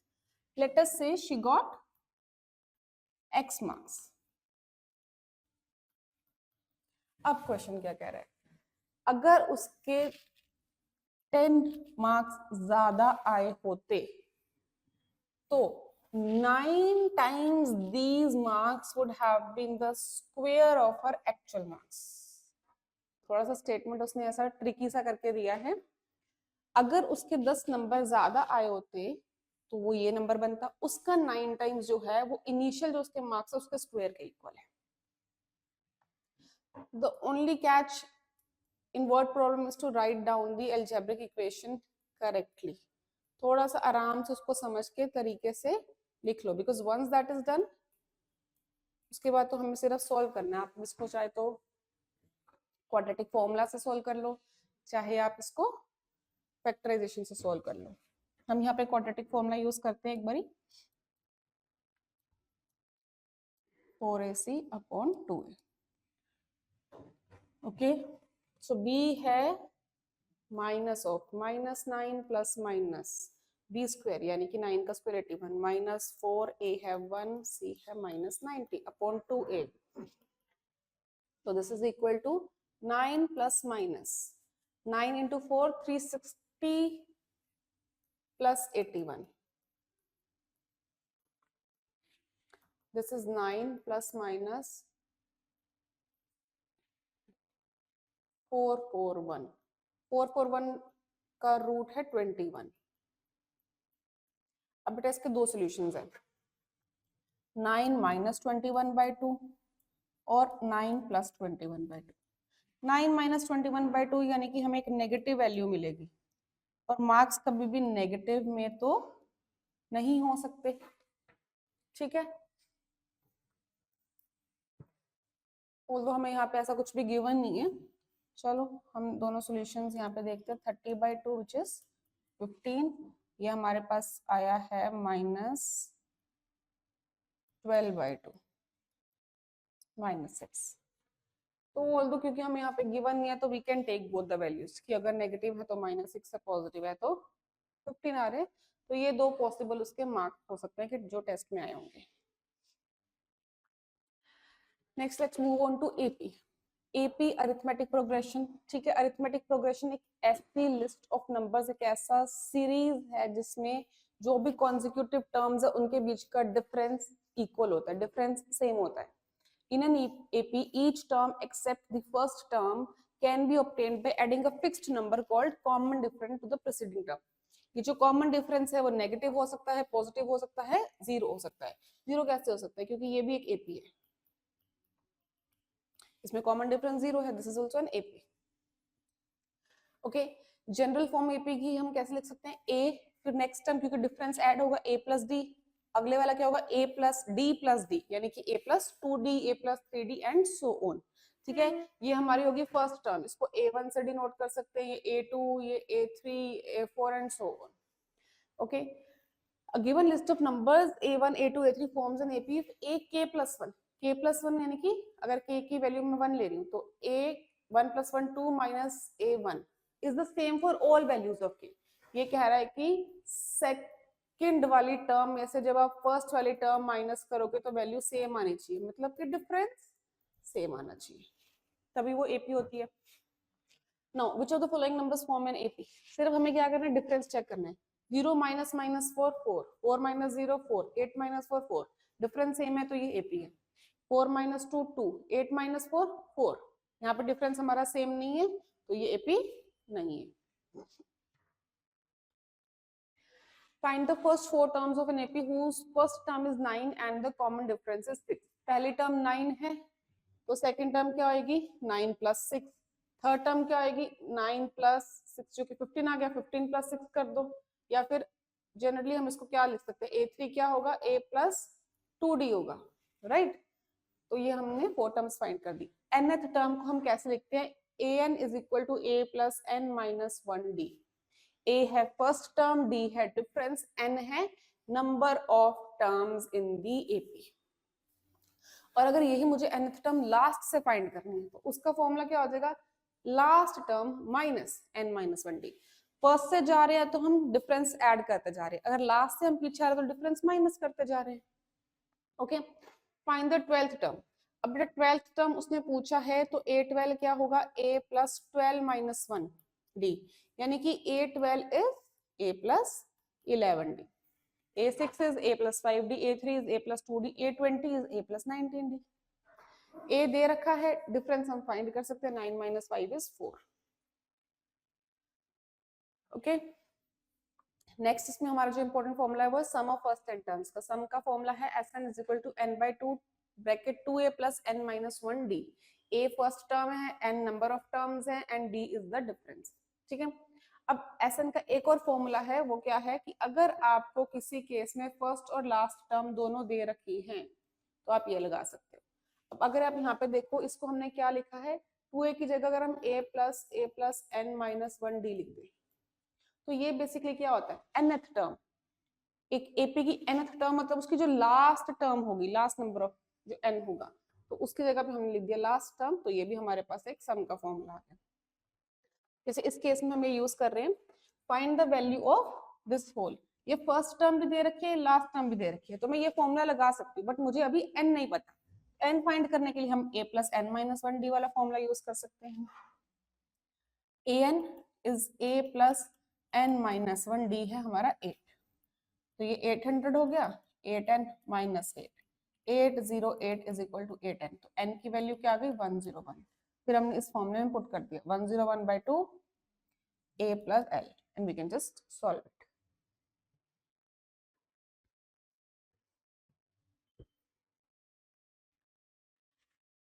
अब है हमारे पास ऐसा जब question आ जाता है कि 3 consecutive terms जब आपको दे दी गई या 4 कॉन्जिक्यूटिव टर्म्स दे दी गई, तब हम क्या करेंगे?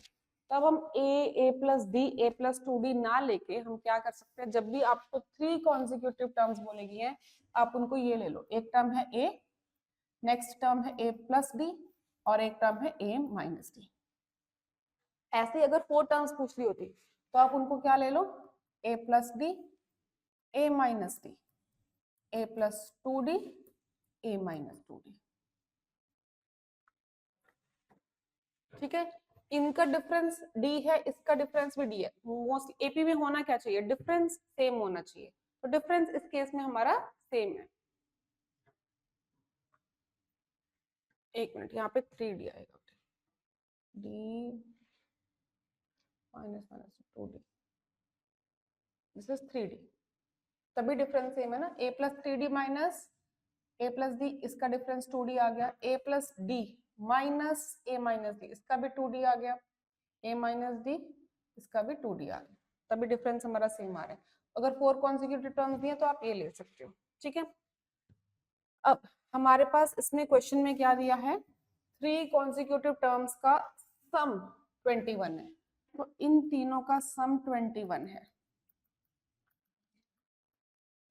इसका मतलब 3a इज इक्वल टू 21, तो a आ गया 7। अब तीनों का प्रोडक्ट 315 है, तो basically a minus D, a और a प्लस डी 315 है, तो a माइनस डी और a प्लस डी क्या बन जाएगा, a square minus D square, a की वैल्यू है 7, तो 7 स्क्वायर माइनस डी स्क्वायर, ये डिवाइड होके आएगा 7 4 28, 7 5 35, 7 square is 49 minus d square is 45, this is 4 is equal to d square। अब यहाँ पे d की हमारे पास दो वैल्यूज आ रही हैं, d square is equal to plus minus root of 4, sorry d is equal to, तो d आ गया प्लस माइनस 2। ठीक है, a 7 है, अब हमारी ap क्या होगी, a 7 है, a प्लस डी, अगर मैं d यहाँ पे कंसिडर कर रहे हैं कि d 2 है, तो 7 प्लस 2 9, 7 माइनस 2 5, अगर हम d ले रहे हैं माइनस 2, तो a 7 था, d है 7 माइनस 2, ये 5 और ये 9, तो बेसिकली तीन जो टर्म्स हैं वो 5 7 9 या 9 7 5। How many multiples of 4 lie between 10 and 250? This kind of question ये भी बहुत बार आ जाता है, रिपीट हुआ हुआ क्वेश्चन है। How many multiples of 7, how many 3 digit numbers which are divisible by 7, उसका सम बता दो या उन नंबर्स बता दो। तो इसमें हमें क्या करना है, फर्स्ट और लास्ट टर्म फाइंड आउट करनी है। पहली टर्म जो 4 से डिविजिबल होगी 12 है, दूसरी डेफिनेटली 16 होगी, 4 का ही टेबल चलेगा। अब लास्ट टर्म आपको फाइंड करनी है, ठीक है, तो आप क्या करो, जो रिमाइंडर आ रहा है उसको माइनस कर दो 250 से, तो 248 हमारी लास्ट टर्म होगी। अब अगर इसमें हमें n फाइंड करना है, तो a plus n minus 1, difference तो 4 ही है, 8 माइनस 2 3 6, 4n माइनस 4, n आ गया 60। अगर यहीं पे हमें सम भी पूछा होता तो हम क्या कर देते, Sn n upon two a plus l का फॉर्मूला लगा देते, क्योंकि हमें a भी पता है l भी पता है, n है 60, 30 इंटू 12 प्लस 248 करके हम फाइंड कर सकते हैं। ठीक है, अगर हमें 3 डिजिट नंबर दिया हुआ है, जैसे कि यहाँ पे बोल दिया जाता कि how many 3 digit numbers which are divisible by 4, अगर मुझे पहला 3 डिजिट नंबर फाइंड करना है जो 4 से डिविजिबल है, हमने यहाँ पे चेक किया कि 4 2 ये 8 है, ये यहाँ पे 20, ये जा रहा है। लेट्स से अब अगर हम 3 डिजिट नंबर से डिविजिबल बाय 7 फाइंड करना होता, 4 28, तो 100 तो डिविजिबल नहीं हो रहा है, 7 इंटू 14 करके हमें नहीं आ रहा, तो 15 करके देखो क्या आएगा, 15 7 जो 105, तो यहाँ पे 105 मतलब जस्ट नेक्स्ट नंबर से मल्टीप्लाई करके देख लो। फर्स्ट नंबर 3 डिजिट नंबर जो 7 से डिविजिबल है वो 105 है, और लास्ट नंबर फाइंड करने का मैंने आपको बता ही दिया। डिवाइड करो, जो रिमाइंडर आएगा उसको माइनस कर दो। This is another important question. If the sum of first n terms of an AP given है 4n minus n square, अब ये sum given है, मतलब ये मुझे Sn given है. What is the first term? What is the sum of first two terms? Second term क्या होगी? चलो सबसे पहले मैं अगर S1 फाइंड करूं, ये आ रहा है 3. S1 मतलब sum of one terms, sum of one terms मतलब first term, तो ये तो फर्स्ट टर्म ही आई है. अब मैं अगर S2 फाइंड करूं, n की जगह पे हमने 2 पुट कर दिया, 8 - 4 4, ये मेरा सम ऑफ टू टर्म्स आया है. सम ऑफ टू टर्म क्या होता है? फर्स्ट टर्म और सेकंड टर्म का सम आया है, जिसमें से फर्स्ट टर्म क्या है 3, तो सेकंड टर्म क्या आई है 1. ठीक है, ये Sn दिए, S2 पुट करने पर सेकंड टर्म नहीं मिले, सम ऑफ टू टर्म्स मिला है, उसमें से मैंने फर्स्ट टर्म पुट करके सेकंड टर्म निकाल लिया. अब मेरे पास फर्स्ट टर्म है, मेरे पास सेकंड टर्म है एपी की, तो मुझे डिफरेंस मिल जाएगा. डिफरेंस है मेरा -2. ठीक है, अब उसने पूछा है थर्ड टर्म बता दो. थर्ड टर्म क्या होती है A3, which is A + 2D. I know A is 3, D is -2, -1. 10th term यानी कि A + 9D. A is 3, D is -2. 3 - 18 यानी कि -15. ठीक है,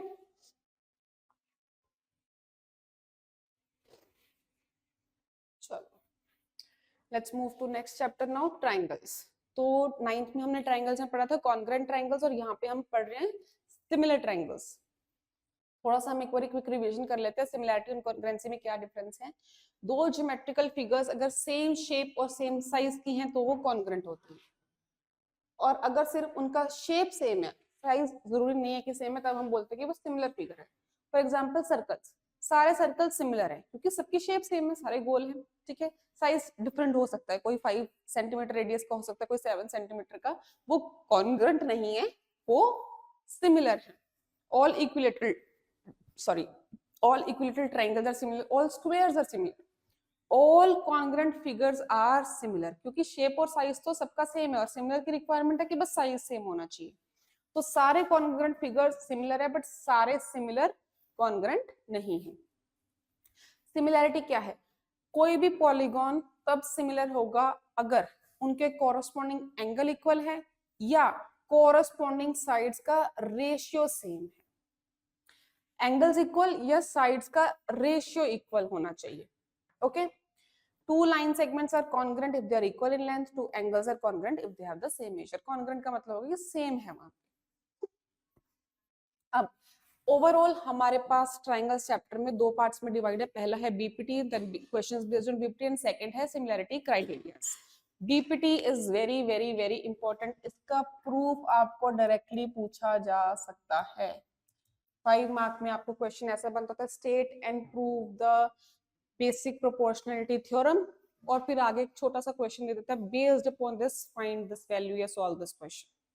very very very important. BPT का प्रूफ करके ही जाना. बीपीटी है क्या कि अगर आपने एक ट्राइंगल में एक साइड के पैरेलल कोई भी एक साइड बनाई है जो कि दो साइड्स को इंटरसेक्ट कर रही है, तो वो इसको सेम रेशियो में डिवाइड करती है. यानी कि अगर ये लाइन इसके पैरेलल है तो AD upon DB is equal to AE upon EC. This is BPT theorem. इसके कुछ और जो रिजल्ट्स हैं वो है AD upon AB will be equal to AE upon AC. DB upon AB will be equal to EC upon AC. और reciprocal तो होगा DB upon AD is equal to EC upon AE. ये सारे इसी के ही रिजल्ट्स हैं. एक छोटा सा क्वेश्चन देखते हैं. ST अगर पैरेलल है QR के, ये आपको दिया है 12, ये दिया है 1.8, ये दिया हुआ है 3, तो TR क्या होगी? क्योंकि ये पैरेलल है तो बाय बीपीटी इनका रेशियो सेम होगा, तो हमने रेशियोज पुट किए, क्रॉस मल्टीप्लाई किया और टीआर की वैल्यू फाइंड कर ली। उसने टोटल आपसे पूछा पीआर, टीआर है 3 प्लस जो भी टीआर आपकी वैल्यू आई है। Again BPT is very very important, इसका प्रूफ बहुत अच्छे से करके जाना। Converse of BPT, converse of BPT है कि अगर कोई भी ऐसी लाइन है ट्राइंगल की जो उसको ऐसे डिवाइड कर रही है कि उनका रेशियो इक्वल है, तो वो लाइन थर्ड लाइन के पैरेलल होगी। ठीक है, फिर सिमिलैरिटी क्राइटेरियाज में हमारे पास 3 क्राइटेरियाज है मेजरली, ट्रिपल ए या उसको डबल ए भी बोल देते हैं, क्योंकि अगर 2 एंगल्स इक्वल हैं तो डेफिनेटली थर्ड एंगल तो इक्वल आएगा ही। ठीक है, then we have SAS and triple S. पहले ट्रिपल ए देखते हैं। If in 2 triangles corresponding angles are equal, उनकी कोरस्पोंडिंग साइड्स भी सेम रेशियो में होगी, मतलब दोनों ट्राइंगल्स सिमिलर होंगे। ठीक है, same goes for double A. अगर 2 ट्राइंगल में 2 कोरस्पोंडिंग एंगल्स इक्वल हैं तो तीसरे वाले भी इक्वल ही आएंगे। तो अगर आपने किसी भी 2 ट्राइंगल्स में 2 एंगल्स को इक्वल शो कर दिया है तो आप उस पर सिमिलैरिटी क्राइटेरिया लगा सकते हो। यहाँ पे हमें क्या दिया है कि एंगल सी है वो एक्यूट है, D and E R points such that ये से परपेंडिकुलर है। शो दैट, जो भी शो दैट वाले क्वेश्चंस हैं उसमें देखो अब क्या करना है, हमें बेसिकली ये फिगर आउट करना है कि इसमें मैं कौन से ट्राइंगल्स पिक करूं, तो वो आपको यहीं से पता लगेगा। इसने जो साइड्स दिए हैं उसको देखो, बी सी, ठीक है, और दूसरा दिया सी डी, ओके, फिर इसने दिया ए सी यानी कि ये, और दिया सीई, सीई है ये वाली। तो अब आपको दोनों ब्लू लाइन से पता लग गया कि हमारा एक ट्राइंगल तो ये वाला है,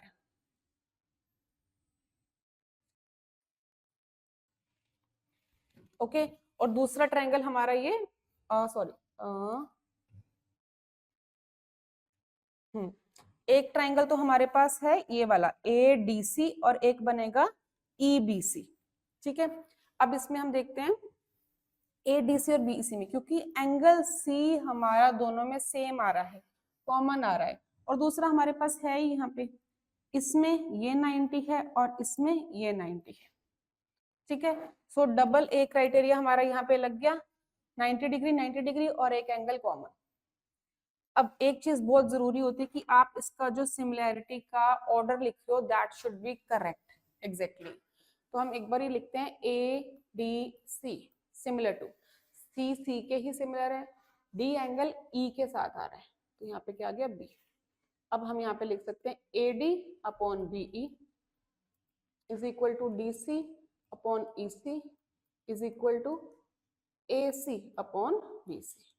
ये हमारे एग्जैक्टली रेशियोज है, और जो जो इसमें से वैल्यूज चाहिए वो हम यहाँ पे पिक कर लेते हैं, B C into in D C A, D C E C, A C B C C D E C, D C A C B C, हाँ ये वाला हमने ले लिया, C D into B C and A C into E C. तो ये हमारा result हो गया। नेक्स्ट हमारे पास ट्रिपल एस, तीनों साइड्स का अगर रेशियो हमारे पास सेम है, if in 2 triangle sides of one triangle proportional to the sides of other triangles then the 2 triangles are similar by triple S similarity criteria। यहाँ पे हमें एक एग्जांपल दिया है कि PQRS आइसोसेलेस ट्रायंगल है, PQ is equal to PR, A is the midpoint मतलब ये मीडियन है, यानी कि ये भी दोनों साइड्स सेम है। Prove that PAQ is similar to PAR। Okay, so सबसे पहले क्योंकि PQ PR के इक्वल है और A मिड पॉइंट है, मतलब QA भी इक्वल है AR के, एंड PA इनमें कॉमन है, तो हम कह सकते हैं कि इसका जो रेशियो है PQ और PR का वो क्या होगा 1, QA और QR का भी क्या होगा 1, PA तो कॉमन है तो उनका भी क्या होगा 1, तो तीनों के रेशियो क्योंकि इक्वल है तो ट्रिपल एस से ये सिमिलर होगा। और तो यहाँ पे तो ये दोनों ट्राइंगल्स कॉन्ग्रुएंट भी हैं क्योंकि साइड्स इक्वल दे रखी है। Then we have SAS criteria, दो साइड्स का रेशियो और उनके एग्जैक्टली बीच का एंगल वो इक्वल होना चाहिए। PQRS पैरेललोग्राम है, ये प्रूव करना है, SOR सिमिलर है POQ के, तो इट्स प्रीटी सिंपल, पैरेललोग्राम है, ये ट्रांसवर्सल है, तो ये एंगल इसके इक्वल होगा, ये एंगल इसके इक्वल होगा, तो ये डबल ए से ही हो रहे हैं, ठीक है। या फिर हम यहाँ पे दूसरा, क्योंकि हम एस की बात करें तो उसको भी डिस्कस कर लेते हैं। पैरेललोग्राम में क्या होता है, डायगोनल्स बाइसेक्ट करती हैं। तो एस ओ इक्वल है ओ क्यू के और पी ओ इक्वल है ओ आर के, तो डेफिनेटली रेशियो अगेन 1:1 आएगा और ये वर्टिकली अपोजिट हो गए, तो एस ए एस से ये सिमिलर हो गए। Recently we have noticed कि these kind of questions आपके MCQs में आ रहे हैं, so I picked one such question. If in two triangles ABC and PQR आपको रेशियो दिया है, अब पूछा है कि कौन से वाला ऑप्शन करेक्ट है, मतलब ऑर्डर आपको करेक्टली बताना है सिमिलरिटी का। उसमें हम कैसे देख सकते हैं, देखो A B C आप एक लिख लो, अब AB के साथ कौन सा है QR, तो वंस में यहाँ पे QR मेंशन कर देते हैं। BC के साथ कौन सा है PR, तो ठीक है BC के साथ PR हो गया। AC के साथ QR है, यहाँ पे ये मेरा नहीं हुआ, AC के साथ QR नहीं हो रहा, तो अगर मैं इसको QR कर दूं और ये बीच में P कर दूं, पहले मैंने क्या लिखा था RP, उसको PR कर दिया। अब चेक करते हैं, AB के साथ QR, this is ABC PQR, AB के साथ है हमारे पास QR, late me right it again, ABC, AB के साथ है QR, BC के साथ है PR और AC के साथ यहाँ पे गड़बड़ है, QR नहीं होना चाहिए, QP होना चाहिए। A B C Q R P। अब इसमें चेक करते हैं कि A के कॉरस्पॉन्डिंग हमें Q एंगल चाहिए, A के कॉरस्पॉन्डिंग Q एंगल चाहिए, B के कॉरस्पॉन्डिंग R एंगल चाहिए और C के कॉरस्पॉन्डिंग T एंगल चाहिए, तो ये वाला हमारा ऑप्शन A करेक्ट है।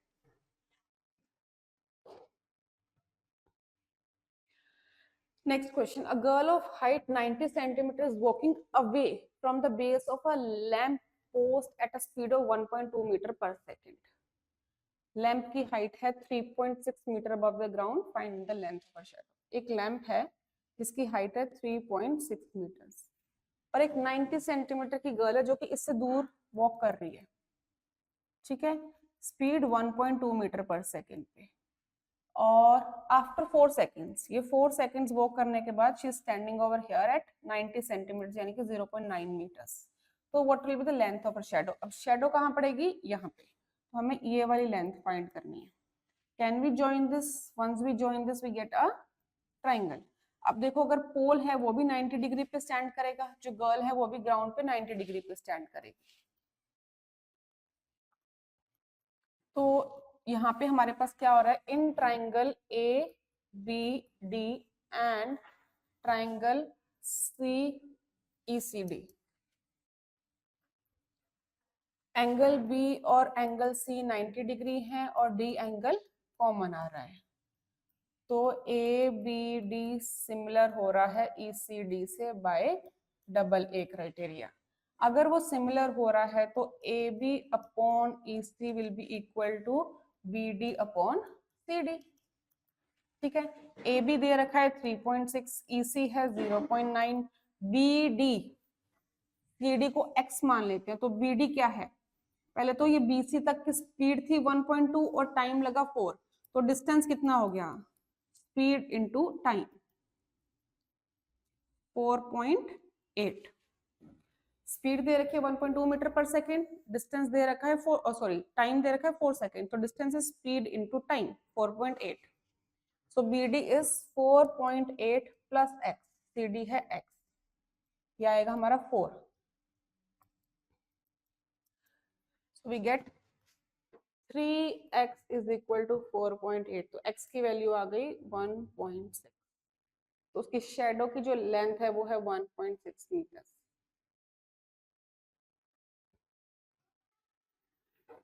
Let us look at next question. CD and GH are respectively the bisectors of ACB and EGF. Okay, हम पहले triangles draw करते हैं।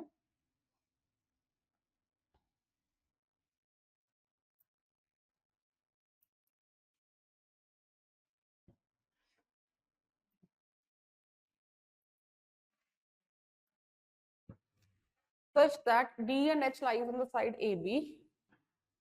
ये बाइसेक्टर गई, ठीक है, C D, okay C D से है बाइसेक्टर, सी डी से ये बाइसेक्टर गई, एंड जी एच, तो हम इसको भी यहीं बना लेते हैं एक बारी,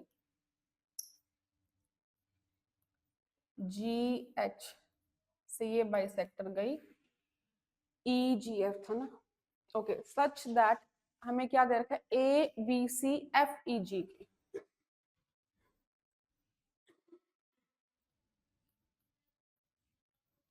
एफ ई जी, ए बी सी आपका सिमिलर है एफ ई जी के, ठीक है। अब हमें तीन पार्ट से जो शो करनी है, तो सबसे पहली चीज ये हमारा क्या है, एंगल बाइसेक्टर, तो ये एंगल सेम। अब क्योंकि मुझे ऑलरेडी गिवन है कि दो ट्राइंगल्स सिमिलर है, तो उससे मुझे क्या क्या पता लगा कि A B upon F E is equal to B C upon E G is equal to A C upon F G, and कि एंगल ए एफ के इक्वल है, बी एंगल ई के इक्वल है, एंड सी एंगल जी के equal है। ये चीजें already, क्योंकि ये स्टेटमेंट दे रखे, उससे हो गया प्रूफ।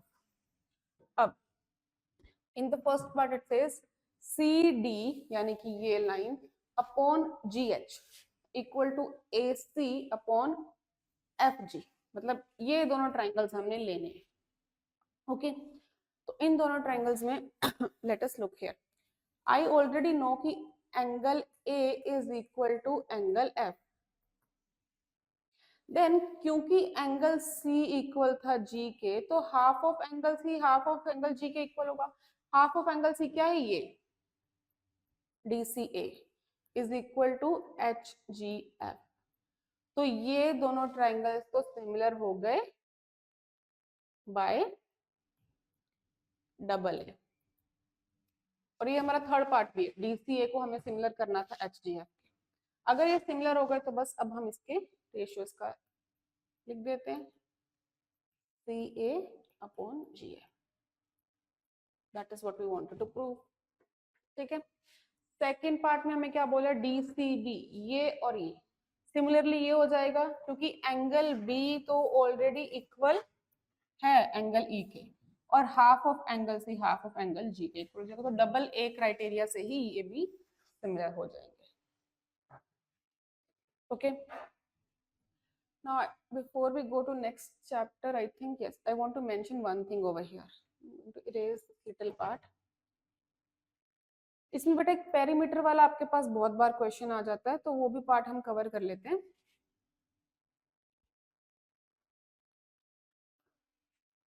देखो, अगर दो ट्राइंगल सिमिलर है, हमें ये एग्जांपल दिया ही हुआ है, A B C is similar to F E G, तो इससे आपको, let me write over here only, चलो ये चीजें तो हमने लिख दी कि साइड्स का रेशियो इक्वल होगा। इसके अलावा क्या क्या होता है, अगर उसकी कोई मीडियन दे रखी है, मान लो कि अगर ये मीडियन दे रखी होती सी डी और ये डी एच, तो मीडियंस का रेशियो भी इसी के इक्वल होता है, ठीक है।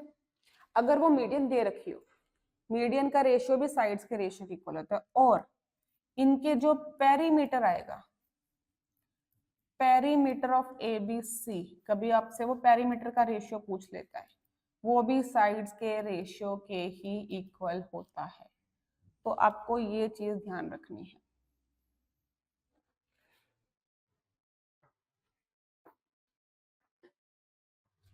If two triangles are similar, their corresponding sides are in proportion, मतलब they have the same ratio, वही रेशियो मीडियंस का रेशियो भी है, वही रेशियो पेरीमीटर्स का रेशियो भी है, ठीक है। Now we have coordinate geometry. Coordinate geometry में हमारे पास कुछ चीजें, डिस्टेंस फॉर्मूला है, सेक्शन फॉर्मूला है, मिड पॉइंट फॉर्मूला है, एरिया ऑफ ट्रायंगल भी हुआ करता था, अब नहीं है। तो सबसे पहले हम स्टार्ट करते हैं डिस्टेंस फॉर्मूला से, ठीक है। अगर हम देखें, एक प्लेन को हम चार क्वाड्रेंट्स में डिवाइड कर देते थे, फर्स्ट सेकंड थर्ड फोर्थ, ये चार क्वाड्रेंट्स होती थी, राइट। अब कोई भी हमने सर्टेन पॉइंट ले लिया, उसको हम डिनोट करते थे एक एक्स कॉमा वाई से, कोई भी मैंने यहाँ पे दूसरा पॉइंट ले लिया, उसको भी एक x2 y2 मैंने दे दिया। अब डिस्टेंस फॉर्मूला कह रहा है कि अगर मैंने रैंडमली कोई भी दो पॉइंट्स ले लिए और मुझे उसके बीच का डिस्टेंस फाइंड करना हो, तो हम कैसे करेंगे। So what we have done is, यहाँ पे जैसे हमने एक पॉइंट लिया a जो कि x1 y1 है, एक पॉइंट लिया है b जो कि x2 y2 है। अगर ये मेरा x1 y1 पॉइंट है, इसका मतलब कि अगर इसको मैं प्रोड्यूस करूं यहाँ पे, ये डिस्टेंस x1 है और ये डिस्टेंस y1 है।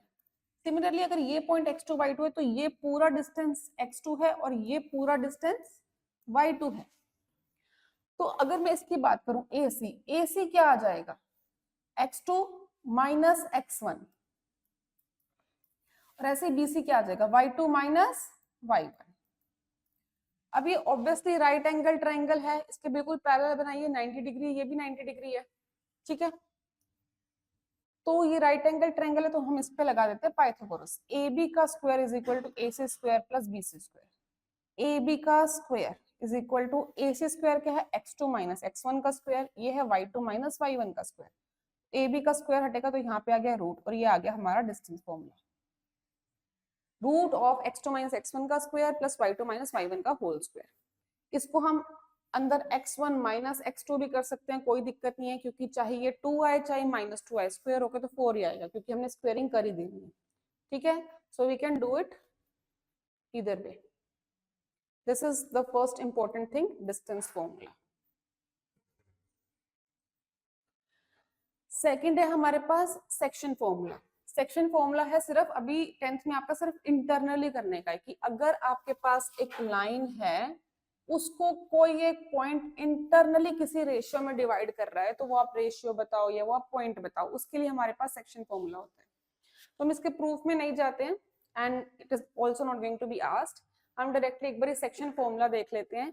अगर आपके पास कोई भी एक सर्टेन लाइन है जिसके दो पॉइंट्स हैं x1 y1 और x2 y2, और कोई पॉइंट है जो उसको डिवाइड कर रहा है किसी रेशियो में, let's say m ratio n में, ठीक है, m रेशियो n में डिवाइड कर रहा है ये पॉइंट, तो ये जो x, y फाइंड करना है, इसका क्या फॉर्मूला है, m into x2 plus n into x1 upon m plus n।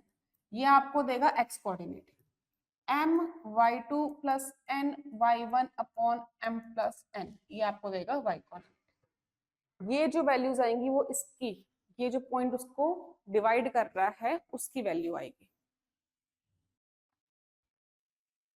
Okay. फिर मिड पॉइंट फॉर्मूला की अगर बात करें, कि अगर ये कोई मेरा सेक्शन फॉर्मूला जो था हमने जो लिया था, अब उसमें जो पॉइंट है वो किसी रेशियो में जो डिवाइड करे वो रेशियो ही 1:1 है, तो mx2, m और n, जो m रेशियो है ना वो 1:1 है, मतलब m की वैल्यू भी 1 और n की वैल्यू भी 1।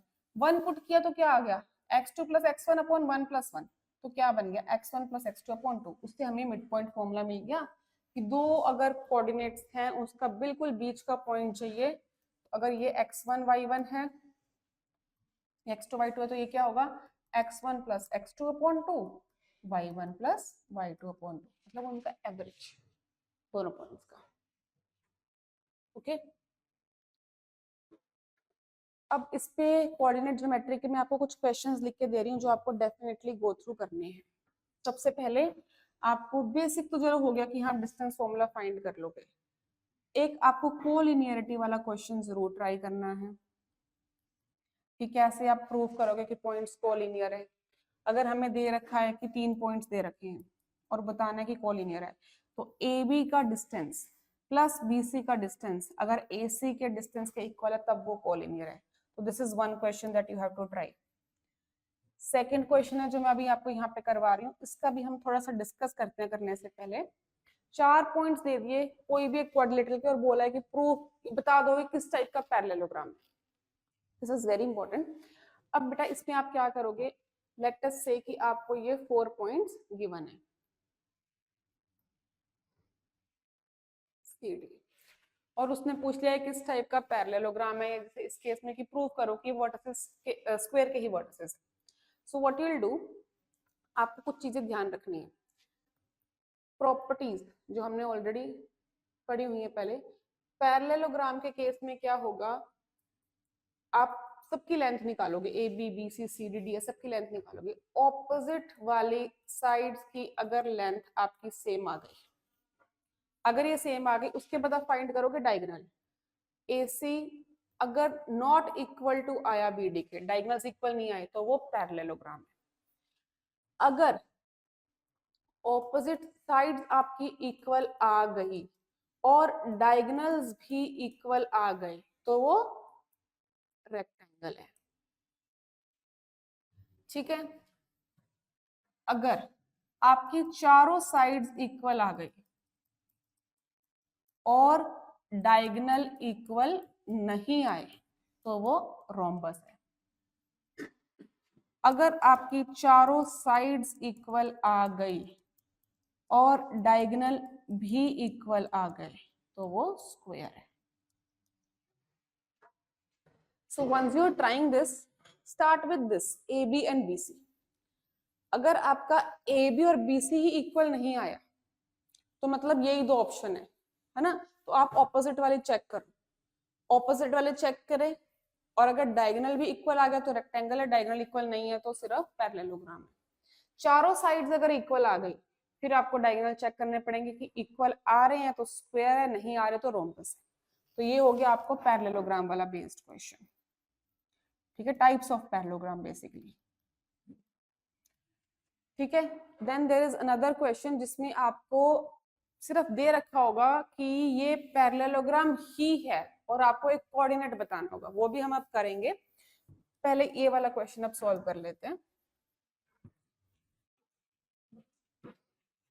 इसमें हमने उसने हमसे बोला है कि प्रूव कर दो कि स्क्वायर के ही वर्टिसेस हैं। तो स्क्वायर के वर्टिसेस हैं, उसके लिए मुझे क्या चाहिए, सारी की सारी साइड्स इक्वल होने चाहिए और डायगोनल्स भी। दिस इज 1,7, इसको सीरीज में ही लेना है ऐसे ही। सबसे पहले हम ए बी फाइंड करते हैं। x1 माइनस x2 का whole square plus y1 minus y2 का होल स्क्वायर, माइनस 3 का होल स्क्वायर 9, 5 का होल स्क्वायर 25, रूट ऑफ 36 यानी कि 6। BC फाइंड करते हैं। 4 माइनस माइनस 1 का होल स्क्वायर, 2 माइनस माइनस 1 का होल स्क्वायर, 4 प्लस 5 का होल स्क्वायर 25, 3 का होल स्क्वायर 9, ये भी 36 है, रूट आएगा 6। CD फाइंड करते हैं। -4 minus minus 1, 4 minus minus 1, -4 plus 1 यानी कि -3 का स्क्वायर 9 और 4 प्लस 1 5 का स्क्वायर 25, ये भी आपके पास क्या आया 6। DA -1 -4 का होल स्क्वायर मतलब -5 का होल स्क्वायर, 7 माइनस 4 यानी कि 3 का होल स्क्वायर, ये भी हमारे पास आया है 25 प्लस 9 यानी कि 6। तो चारों साइड्स तो इक्वल हैं। अब हमें चेक करने हैं डायगोनल्स। तो AC फाइंड करते हैं। 1 माइनस माइनस 1 यानी कि 1 प्लस 1 का होल स्क्वायर, 7 माइनस माइनस 1 का होल स्क्वायर, 2 का होल स्क्वायर 4, 8 का होल स्क्वायर 64, तो ये रूट ऑफ 68 है। अब आप चेक करो BD। 4 minus minus 4 plus 4 minus 2 का होल स्क्वायर, 8 का होल स्क्वायर 64 प्लस 4, ये भी आया रूट 68।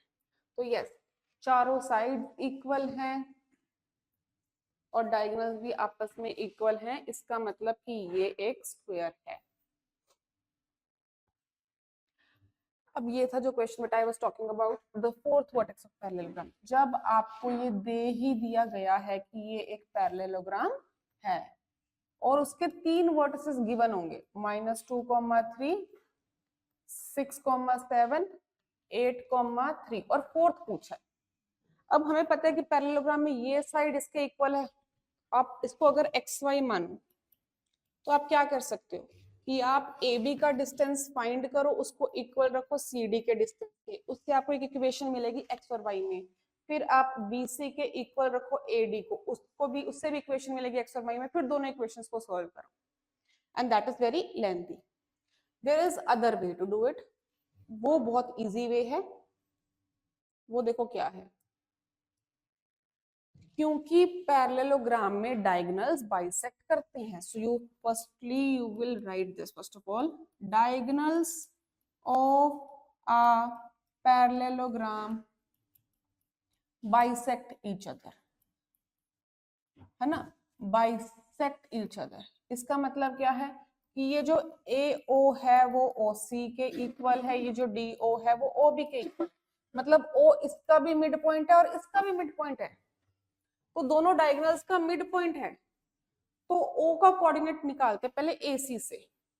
O क्या होगा, O को मान लेते कि x, y है ना, मिड पॉइंट AC का मिड पॉइंट है, तो मिड पॉइंट फॉर्मूला -2 + 8/2 3 + 3/2 6/2 यानी कि 3 6/2, ये भी 3, तो ये आ गया 3,3। अब क्योंकि बाइसेक्ट कर रहे तो ये इसका भी तो मिड पॉइंट है, तो ये 3,3 x + 6/2 y + 7/2 इसका भी मिड पॉइंट। अब बस इक्वेट कर दो, जैसे 6 x की वैल्यू यहां से तो आ गई 0, y + 7/2 3 के इक्वल है, तो y की यहां से वैल्यू आ गई 1, तो ये आपका जो कोऑर्डिनेट है वो है 0,1। Okay, 6 -7 sorry -1 -1।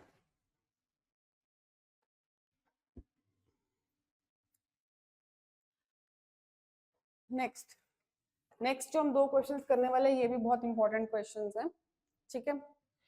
In what ratio does the x-axis divide the line segment joining the points? जब भी आपको क्वेश्चन में ये पूछ लिया जाए कि किस रेशियो में डिवाइड हो रहा है, तो हम हमेशा रेशियो लेंगे k/1, हमेशा। ये है -4, -6, ये है -1,7। उसने पूछ लिया कि इस लाइन सेगमेंट को एक्स एक्सिस किस रेशियो में डिवाइड कर रही है। सबसे पहले कोई एक्स एक्सिस आई, बेटा अब देखो जो एक्स एक्सिस है उस पे पड़ने वाला हर पॉइंट क्या होता है, x, 0। एक्स एक्सिस पे तो y 0 ही है, तो अगर एक्स एक्सिस कट कर रही है तो ये भी जो पॉइंट होगा ये भी x, 0 ही होगा, ये भी x, 0, ये भी x, 0, ये भी x, 0। तो सिमिलरली जो ये भी पॉइंट आएगा वो भी x, 0 है, ठीक है। ऐसे अगर y एक्सिस डिवाइड कर रहे होते हो पॉइंट हो जाता 0,y। अब उसको किस रेशियो में डिवाइड करें, तो हम रेशियो मान लेते हैं k/1। हमें दोनों चीजें बतानी है, हमें रेशियो भी बताना है, हमें कोऑर्डिनेट्स भी बताने हैं, तो हम लगा रहे हैं यहाँ पे सेक्शन फॉर्मूला। ये मान लो C पॉइंट है, जो C पॉइंट है यानी कि x, 0 वो इक्वल है mx2, m है यहाँ पे k, x2 है -1, nx1 -4 upon m + n, my2 plus ny1 upon m + 1, तो ये इसके इक्वल, मतलब x इसके इक्वल और 0 इसके। ऑब्वियसली पहले हम 0 वाला करते हैं ताकि हमें k की एक वैल्यू मिल जाए। 7k - 6 अपॉन k + 1 इक्वल आ रहा है 0 के, तो ये पूरा गया 0 हो गया, तो इससे k आ गया 6/7, तो रेशियो तो आ गया 6/7 है। अब इसमें पुट कर लेते हैं, x किसके इक्वल था, -k -4 अपॉन k + 1 के, यहाँ पे हमें पुट करना है 6/7।